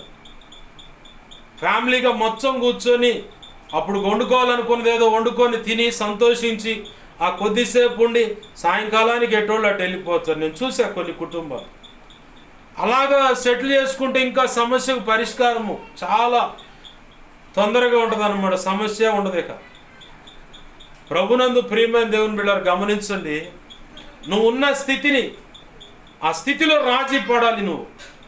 నేను ఒకప్పుడు లోకంలో అంటారు కదా, మా తాతలు మీసాలకు సంపంగను అని రాశారని, మా తాతలు మూచుల నిండా నెయ్యి గారేటట్టు ఇటుపక్క నెయ్యి గారేటట్టు మరి తిన్నారని. వాళ్ళు తిన్నారు, అప్పుడు ఉంది. ఆ రోజులు, ఆ రేట్లు, ఆ పరిస్థితులు వేరు. ఈరోజు తింటావు ఆ రకంగా పోయి బజారు పో, పచ్చి అన్న పోసే 600 400 అంటున్నారు, కాసిన అన్న పోసే 700 అంటున్నారు. తెచ్చుకోగలవా నువ్వు? కుదరదు. నీకు వచ్చే రాబడి ఎంత? ఆడపిల్లలు కూడా చాలామంది, మగపిల్లలు కూడా పండగ వస్తే మాత్రం ఇక చూడు ఇల్లు మొత్తం మీకు పందిరేస్తారు. అయితే నాకు బట్టలు లేవు. మరి అంతకుముందు కొన్న ఏం చేసు? ఇస్త్రీ చేసి బీరువాలో పెట్టి మాగేస్తున్నావా? ఏం చేసుకోవడానికి మాగి చివరికి చీకు బట్టి ఆ టనంగాలు బిగిలిపోతాయి. ఉన్నాయి వాడు ఒకసారి 2 సార్లు దొడిగావు, అయ్యే పండగ వాడు ఉన్న పరిస్థితులను బట్టి, ఆర్థిక ఇబ్బందులను బట్టి. ఒకడైతే కట్టికి ఇబ్బంది ఉంటుంది, తెల్లాడితే 20,000 ఈఎంఐ కట్టాలా, 10,000 కట్టాలో, 5,000 కట్టాలో. నాకు సెల్ ఫోన్ కొని పెడితేనే, అదేమన్నా సెకండ్ హ్యాండా, వివోలోనో అప్పోలోనో OnePlus అను, రెడ్మీ, రియల్మీ అని చెప్పని రకరకాల కోరికలు. ఇదైతే సెల్ఫీకి బాగుంటుందంట అని చెప్పని చూపించి మరి వాడు చెబుతూ ఉంటాడు. ఆడపిల్లైనా మగపిల్లగాడైనా ఖచ్చితంగా అది 20,000 30,000 కొనాలా. పట్టుమని 10 రోజులు ఉండదు, ఎమ్మడే పగలు కొట్టుకొని వచ్చాడు. కాంబో పోయింది. వాస్తవంగా కాంబో పోయింది. అయితే ఒరిజినల్ అయితే 10,000 అవుతుందంట, సెకండ్ అయితే 4-5 వేలు అవుతుందంట అని చెప్పి బైక్ కొని పెడతారు. బైక్ కూడా మరి వాడు తిప్పలు మామూలుగా. ఒకళ్ళు అయితే తల్లిదండ్రులు దగ్గరుండి వాళ్ళ పిల్లల్ని హాస్పిటల్ పాలు చేయడానికో, శ్మశాన పాలు చేయడానికో దగ్గరుండి కొని పెడతారు. వాళ్ళు ఏం చేస్తావో వీడు పోడు తట్టుకోలేక ఆ స్పోర్ట్స్ బైక్ కొన్నా, హై స్పీడ్ బైక్ కొన్నా. మొన్న ఈ మధ్య పిల్లలే సరదాగా బయలుదేరారు, స్పాట్లు 2 తెచ్చారు. మొన్న చూసాను ఆ చదలవాడ పోయేటప్పుడు ఆ ప్రాంతాన్ని చూసా. హై స్పీడ్ బైక్, టీవీఎస్ అదేదో ఉంటుంది దాని పేరు, చాలా హై స్పీడ్ బైక్. అది కొట్టి 2 స్పాట్లో డెడ్ అనమాట. వాడు పీడించి పీడించి పీడించి పీడించి బైక్ కొంచెం తీసుకుపోయి హాస్పిటల్ ఎముకల డాక్టర్కు, ఆ బ్రెయిన్ డాక్టర్కు, ఆ వెంటిలేటర్ మీద ఖర్చులకు, లేదంటే శ్మశాన వాటికకు, ఇక ఆ తర్వాత ఆదరణ కోటాలకు, ఇట్లా ఖర్చులకు దగ్గర పెట్టుకొని మరి బైకులు ఇప్పిస్తున్నట్టుంది పరిస్థితి. ససేమిరీడు వినడు మాట. ఉన్న దాంట్లో అడ్జస్ట్మెంట్ అయ్యే పరిస్థితి ఈరోజు ఇప్పుడు ప్రస్తుతం అప్డేట్ అయిన కాలాన్ని బట్టి ఎవ్వడికి లేదు. క్రీస్తు రక్తమందు కడగబడిన ఓ విశ్వాసి, పరిచారకుల, సంఘ పెద్దల, సేవకుల, ఎవరైనా సరే, సేవకులు పిల్లల్లో కూడా లేదు ఆ విషయం. నాకు తెలిసి ఒక సేవకుడు పిల్లలైతే నాకు ఆ బట్టలు తెస్తేనే, లేదంటే ఇంటికాడ సేవకురాలతో పెడతాడు తగాదా. నేను చూశానండి. నేను విన్నవి, నేను దగ్గరుండి బట్టలు ఇప్పించిన సందర్భాలు ఉన్నాయి. నేను అన్నా కూడా వాడికి వాడు మళ్ళీ వచ్చడని చెప్పండి, ఏం చేస్తాం, లేదంటే వాళ్ళ అమ్మతో గొడవ పెడుతుండోడు, లేదంటే ఇక ఆ అమ్మాయి కూడా ఈ పిల్లల్ని ఏమని లేక వాళ్ళ పక్కన నిలబడి ఇక వాదిస్తూ ఉంది. ఈ పోటు తట్టుకోలేకే నువ్వైతే కరెక్ట్ సెలెక్ట్ చేస్తావు అని చెప్పని మ్యాచింగ్ కోసం నన్ను దేశంపై నిలబెడుతుంది. నాకు తప్పదు, మరి ఏం చేస్తాం. మరి బట్టల కాడ కూడా బట్టలు ఇక ఎన్ని రకాల అడ్జస్ట్మెంట్. ఎవరినో చూసి వాతలు వేసుకోవటం లోకల్ అన్నట్టు. పులిని చూసి నక్క వాతలు వేసుకుందంటావు. ఎవరికి నష్టమైంది? పులికి నష్టమైందా, నక్కకు నష్టమైందా? వాతలు పెట్టుకుంటే ఒళ్ళంతా ఉబ్బిపోయి చివరికి చచ్చి ఊరుకుంది. ఎవరినో చూసి, లోకం చూసి, లోకంలో ఉన్న వ్యక్తులను చూసి నీ మిడిమిడి జ్ఞానంతో వింతైన కోరికల చేత కుటుంబాన్ని వల్లకాడు చేయమాక. భర్తను విసిగించి చివరికి ఈ ఇంట్లో ఉండటం కంటే చస్తే మేలని చెప్పిన పరిస్థితికి తేమాక. అసలు కనకపోతే బాగుండండి, ఇట్లాంటి బిడ్డలు నేను అన్నానని చెప్పనే పరిస్థితి తల్లికో తండ్రికో తేమాక. ఈ మాయదారిని నా ఇంటికి కోడలుగా, నల్లుడుగా తెచ్చుకున్నాను అత్తమామలు అనే పరిస్థితికి తేమాక. ఉన్న దాంట్లో అడ్జస్ట్ అవటం, ఉన్న దాంట్లో సంతృప్తి కలిగి బ్రతకటం. కొంతమంది నాకు బంగారం లేదని ఏడుస్తారు, మరి అదేందో మాయ రోగం. ఏం చేయొచ్చు? ఏదైనా తేడా పడిచి తీసుకుపోయి బ్యాంకులోను తాకట్టు పెడుతూ ఉన్నది మొత్తం తీసుకుపోయి ఖండనకు చెప్పండి ఎంత ఇస్తారు రేట్ అని చెప్పి నమ్మే పరిస్థితి. పీడించి బంగారం గొలుసు కావాలి తీసుకున్న బాగానే ఉంది. ఎన్ని రోజులు పెట్టి 6 నెలలు, 4 నెలలు, 5 నెలలు, సంవత్సరం. ఇప్పుడు అది ఏడుంది? బ్యాంకులో ఉంది. ఇప్పుడు అది ఏడుంది? బంగారు కొట్లో తాకట్లో ఉంది. ఇప్పుడు అది ఏడుంది? పూర్తిగా ఇక ఖండనకు అమ్మేసిన పరిస్థితిలో ఉంది. ఇప్పుడు అది ఏడుంది? ఇక 2-3 రోజులు కట్టాల్సిన బ్యాలెన్స్ కట్టకపోతే ఏలం పాటకు సిద్ధమైంది. ఇయగా ఆ రోజు పీడించి మనశ్శాంతి లేకుండా ఆ రకంగా వేధిత్తివి. ఇప్పుడు అది పోయి ఇరుక్కునేసరికి ఇప్పుడు నువ్వు మనశ్శాంతి లేకుండా బ్రతుకుతుంటివి. ఎట్ట ఇంకో పనికి పోదామా? పరిస్థితులు బాగోలా. నాకెవడు పని వచ్చాడని అదొక పరిస్థితి, అదొక వేదన. ఎలా పెట్టుకున్న దాఖలున్నా ప్రభునందు ప్రియమైన దేవుని బిడ్డలారా, ఈ బంగారం ఒకవేళ తల్లి బంగారం అయితే ఇక కూతుళ్ళు కొట్టుకోవడం కూడా ఉంది. ఈ సెక్షన్ కూడా ఉంది. మొన్న మధ్య ఒక న్యూస్ చూశాను. 2 అన్నదమ్ములు, తల్లి బంగారం దగ్గర, తల్లి చచ్చిపోయింది. బంగారం దగ్గర వాటాలు కాడ తేడా వచ్చేసరికి అందరి ముందు నడి రోడ్డు మీద కత్తి తీసుకొని పోయి తన తోడబుట్టినోడిని నరికి పడేసిండు. బంగారం కాడ, తల్లి బంగారం కాడ. ఆడపిల్లలు కూడా ఉంటారు. తల్లి బంగారం, నీకు ప్రేమతో ఎంత మాట్లాడినా నీ పేరు మీద నా ఆస్తి ఉండని అసలు నువ్వు దేవతలాగా చూస్తారు. ఏదన్నా కాస్త పంపకాలు జరగని భిక్షాటన చేసే ఆడవాళ్ళ కంటే ఇంకా ఘోరంగా చూస్తారనమాట. నేను చూశాను, కొంతమంది జీవితాలు చూశాను. ఇదే కాలనీలో ఒక తల్లి ఉండేది, ఇంతకుముందు ప్రభునందు నిద్రించింది. కడుపును పుట్టిన బిడ్డలకు ఇదిగోయ్యా, పెద్దోడా నీకు ఇది, చిన్నోడా నీకు ఇది, అరే మూడోడా ఇది నీకు ఇది అని చెప్పని మొత్తానికి పంపకాలు చేసింది. అన్నం పెడతానికి మనవ సంతానం అయితే నీచంగా లా అనే పదాలు వాడి రోడ్డు మీద కీడ్చి కొట్టడానికి కూడా పోయారు, కొట్టారు కూడా. పళ్ళు కొరికేంత కటకటకటలాడే చలిలో కూడా ఆ చలిని రోడ్డు మీద పడేశారు. ఆ పైన ఉన్న ఇంట్లో ఇదే కాలనీలో ఆ లైన్లో ఆ పైన ఉన్న ఇంటికాడికి తరచూ వచ్చేది. ఆ మొహం చూడంగా నేను ఒకటే అడిగాడు, అమ్మా చిన్నవా అని. తిన్నాలే, నువ్వు అబద్ధం చెబుతున్నావు అని. నేను అన్నా ఇట్నే, నువ్వు ఇప్పుడు తినక 3 రోజులు అయింది, అన్నం తినలేదన్న. బోర్ని ఇక కళ్ళ నీళ్ళు తీసుకొని ఆడటం మొదలుపెట్టింది. పాస్టర్ గారు నీకెవరు చెప్పారు? నాకెవరు చెప్పాలో, దేవుడు చెబుతున్న సంగతి ఇది. నీ పిల్లలు ఇలా నిన్ను హింస పెడుతున్నారు, ఇది పరిస్థితి. నీకు అన్నం పెట్టలా, 3 రోజులు అయింది నువ్వు తినక అన్న. షుగర్ పేషెంటు, బీపీ పేషెంటు, నెమ్ము ఉంది, ఆయాసం, కిడ్నీలు ఇన్ఫెక్షన్ ఉంది, ఎన్నో రకాల ఇలా పరిస్థితులు ఆ తల్లికి ఉన్నాయి. నాడు పోయినప్పుడల్లా పలకరించి వస్తూ ఉంటా. ఉన్నప్పుడు ఏదైనా ఇద్దామంటే లోకం కదా, ఎవరికైనా మేలు చేస్తుంటే ఓర్చుకోలేదు. వీడేదో ఆశించే అవును మచ్చిక చేసుకుంటాడు అంటారు. ఒకవేళ కొడుకో కోడలు అయితే చూసివా మా మీద లేనిపోయి సాడీలు అని చెప్పి ఆ పాస్టర్ తెప్పించుకుంటుంది అని చెప్పని ఇట్ట నిందా ప్రచారం చేస్తారు. ఇవన్నీ ప్రభు ఇచ్చిన స్పృహను బట్టి పలకరిచ్చేవాడిని, మందులు ఏమైనా తెమ్మంటే తీసుకొచ్చి ఇచ్చేవాడిని. అప్పుడప్పుడు నాకు కానుక ఇచ్చేది, నీకు దండం పెడుతూ నువ్వు వెళ్ళే మందిరానికి వెళ్ళు.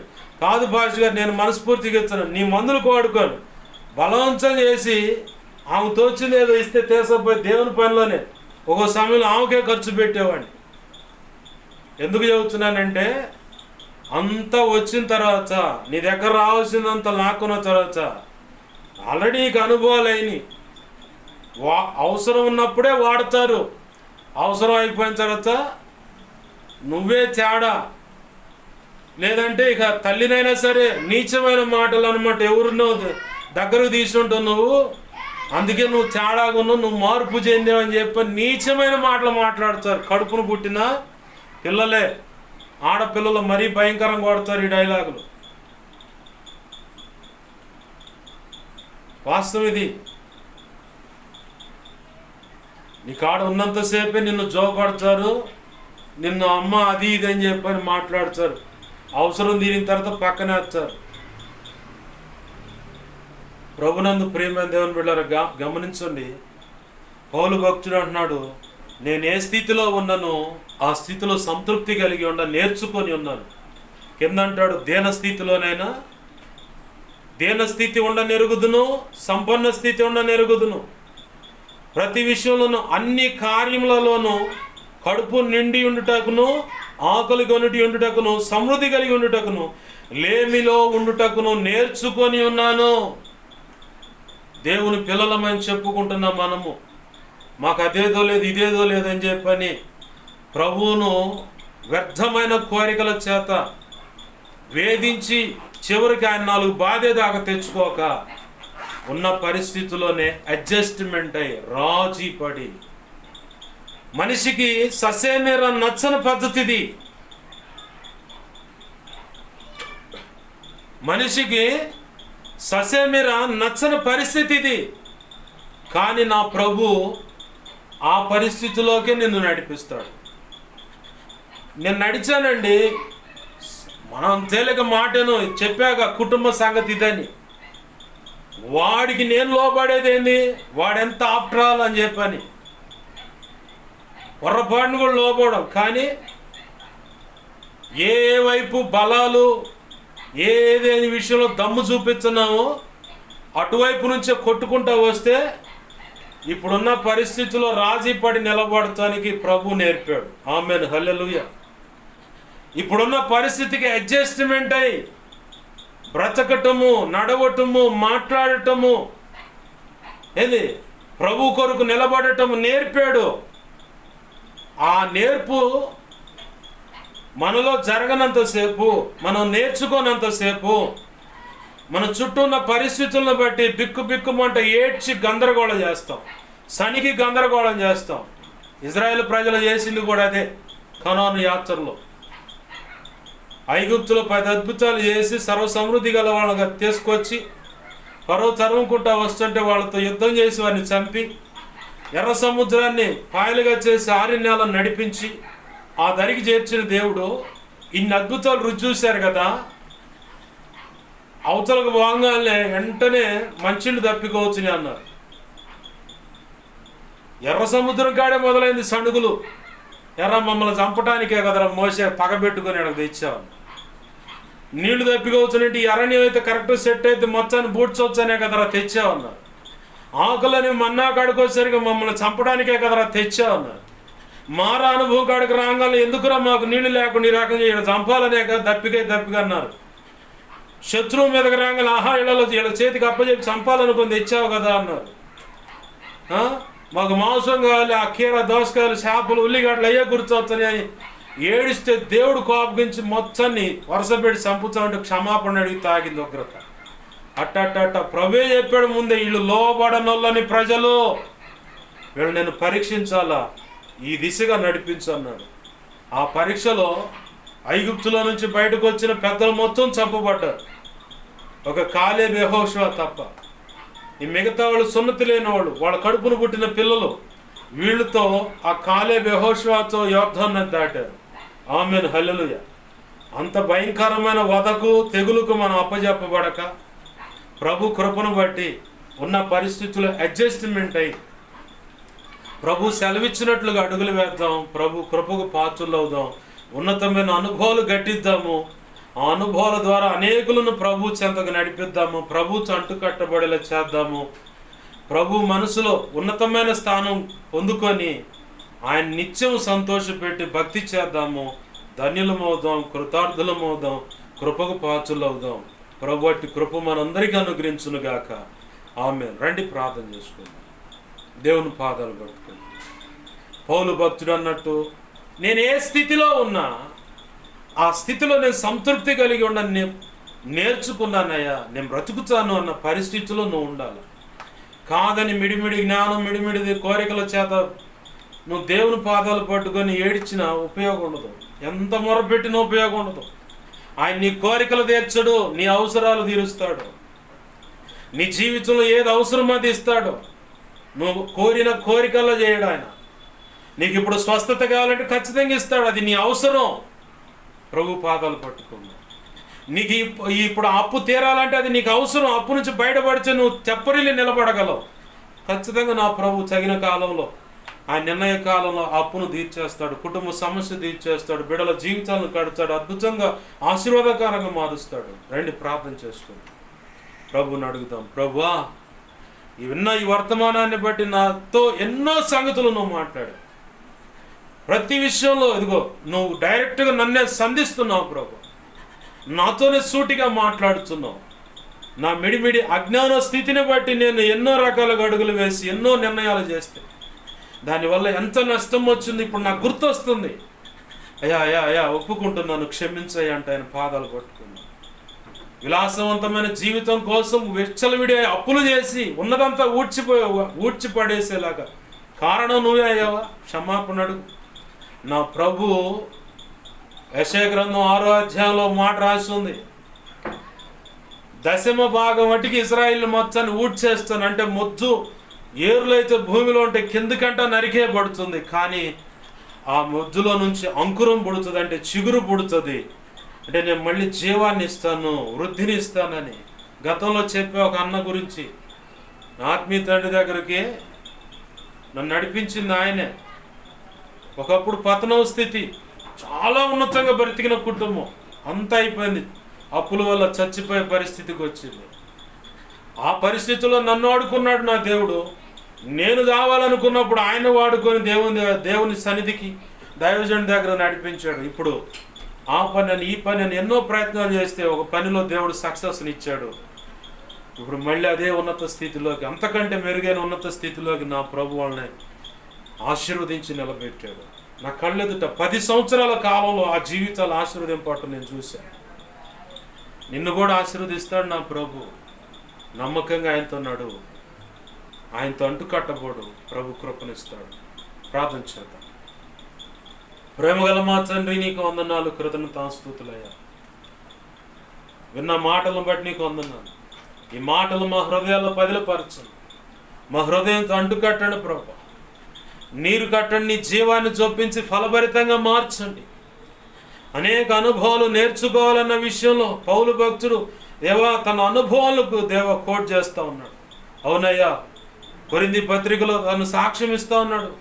ఇదిగో దిగంబరిగా ఉన్నాను, దొంగల చేత కొట్టబడ్డాను, కపట సహోదరుల వల్ల గాయపడ్డాను, ఇదిగో వస్త్రహీనుడిగా బ్రతికాను, ఆకలి దప్పులతో ఉన్నాను, ఓడ ప్రయాణాల్లో ఆపదలు, దొంగల వల్ల ఆపదలని, ఇలా ఎన్నో రకాల ఆపదలు కోట్ చేస్తూ ఫిలిప్పీలతో మాట్లాడుతున్నాడు. ప్రభువా, ఇదిగో ఏ స్థితిలోనైనా నేను నేర్చుకొని ఉన్నాను, ఆ స్థితిలో సంతృప్తి కలిగి ఉండడం నేర్చుకున్నాను, నేను ఉండగలను అని చెప్పి అంటున్నాడు ప్రభువా. ఆ శ్రేష్టమైన భక్తుడిని అనేక అనుభవాలు, అనేక ఇరుకు ఇబ్బందుల నుంచి నడిపించుకుంటూనే శ్రేష్టమైన అనుభవాల చేత నడిపించి ఈరోజు మాకు ఈ సమయం ముందు మాకు ఉపయోగకరమైనటువంటి సంగతులు ఆ దైవజన్ యొక్క అనుభవాల నుంచి ఈరోజు నాతో మాతో అందరితోనూ అనేక విషయాలు మాట్లాడేవయ్యా. మనిషికి ఉన్నది నచ్చని విషయం, అసలు ససేమిర నచ్చని విషయం ఏంటంటే ఉన్న పరిస్థితుల్లో రాజీ పడి బ్రతకటం అనేది నచ్చదు. ఆ నచ్చని కారణాల వల్లే అనేకమైన నష్టాలు, అనేక రోగాలు, అనేక ఇరుకు ఇబ్బందులు, పరిస్థితులన్నీ వ్యతిరేకతలు. కానీ ఈరోజు నువ్వు మాతో మాట్లాడుతున్నావు. నీ ఉన్న స్థితిలో రాజీపడి భక్తి చేయగలిగితే, నీ ఉన్న స్థితిలో రాజీపడి బ్రతకగలిగితే, ఇదిగో తండ్రి, ఆ పరిస్థితులు అనేక అనుభవాల చేత అనేకులు నీ వైపు నడిపించగలుగుతావు, నీతో అంటుగలుగుతావు, అనేకులు సంపాదించగలుగుతావు అని ఈరోజు సెలవిస్తావు. ప్రభువా, శ్రేష్టమైన వర్తమానం మాకు అందించినందుకు కృతజ్ఞతాస్తుతి. మా హృదయాలు నీ మాటలు పదిలపరిచాయా. నీ మాటలకు అనుగుణంగా మా స్థితిగతులను తొంగి చూసుకొని అక్కడ మేము అడ్జస్ట్మెంట్ అయి ట్యూన్ అయి రాజీపడి నిన్ను మహిమపరిచే పాత్రలుగా ఉండటానికి, మా స్వజనుల మధ్యలోకి అన్యుల ఎవరైనా కావచ్చు వాళ్ళ మధ్యలోకి వెళ్ళినప్పుడు మేము నీ బిడ్డలమని మా ప్రార్థనా జీవితాన్ని బట్టి, మా పద్ధతులను బట్టి, మా అనుదిన చర్య క్రమాలు వారి మధ్య చేసినప్పుడు మేము సాక్ష్యం ఇవ్వగలుగుతామని కూడా గుర్తు చేసావయ్యా. నీకు వందనాలు. ఉన్న పరిస్థితుల్లోని అడ్జస్ట్మెంట్ అవటం వెళ్ళను అయ్యా. ఇదిగో తండ్రి, ఒకప్పుడు అయ్యా నా స్వజనులే అమ్ముతరిపే ఇదిగో తండ్రి 10,000 రూపాయలు కావాలంటే వాళ్ళు ఇవ్వలేకపోయారు, వడ్డీకి ఇప్పించలేకపోయారు, వాళ్ళ అవసరాలైతే చూసుకోగలిగారు.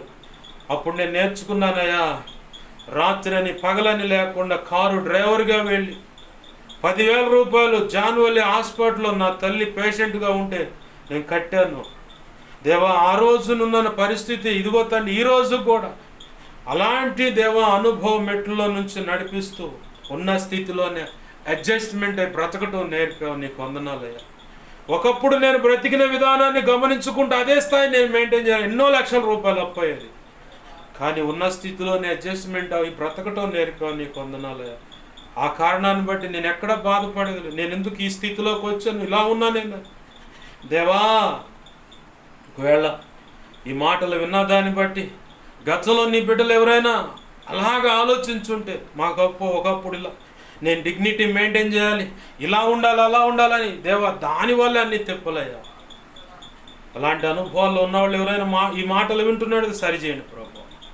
నీవు అనుకున్న రీతిగా నడిపించి నీ కృపలు వర్ధల చేసి నువ్వు మాత్రం మహిమ పొందమని బతిమలాడుతూ నీ వాక్యాన్ని హెచ్చించుకుంటున్నావు, నీ నామాన్ని గణపరుచుకుంటున్నావు. నీకు కృతజ్ఞతాస్తుతులు మనస్ఫూర్తిగా చెల్లిస్తున్నావు ప్రభు. అయ్యా, మా మీద ఇంకెవరికైనా కలలో, నిద్రలో, దర్శన, స్వప్నాలు చూపించబడి సమస్త చీకటి శోధనుడి ప్రభావం నీ మహాపునరుద్ధాన శక్తిని బట్టి, సిలువ రక్తాన్ని బట్టి నీ సంతోషం పరిపూర్ణమైన బంధించబడునుగాక, లయమైపోనుగాక. బంధించినందుకు లయపరిచినందుకు నీ కృతజ్ఞతాస్తుతులు మార్చండి. కృతజ్ఞతాస్తుతులయ్యా, కృతజ్ఞతాస్తుతులు ప్రభువా. మా మీద ఇంకెవరికైనా కలలో, నిద్రలో, దర్శన, స్వప్నాలు చూపించబడి సమస్త మంచి కళ్ళ, మంచి దర్శనం, మంచి స్వప్న, నిద్రలో చూసి సమస్త మంచి యేసు నామములో నీ మహాపునరుద్ధాన శక్తిని బట్టి, సిలువ రక్తాన్ని బట్టి నీ సంతోషం పరిపూర్ణమే ఉన్నాడు. త్వరపెట్టే జరుగునుగాక, నెరవేర్చబడునుగాక. త్వరపెట్టే జరిగేలా చేసి నెరవేర్చినందుకు నీ కృతజ్ఞతాస్తుతులు తండ్రి, నీ కృతజ్ఞతాస్తుతులు తండ్రి, నీ కృతజ్ఞతాస్తుతులు తండ్రి.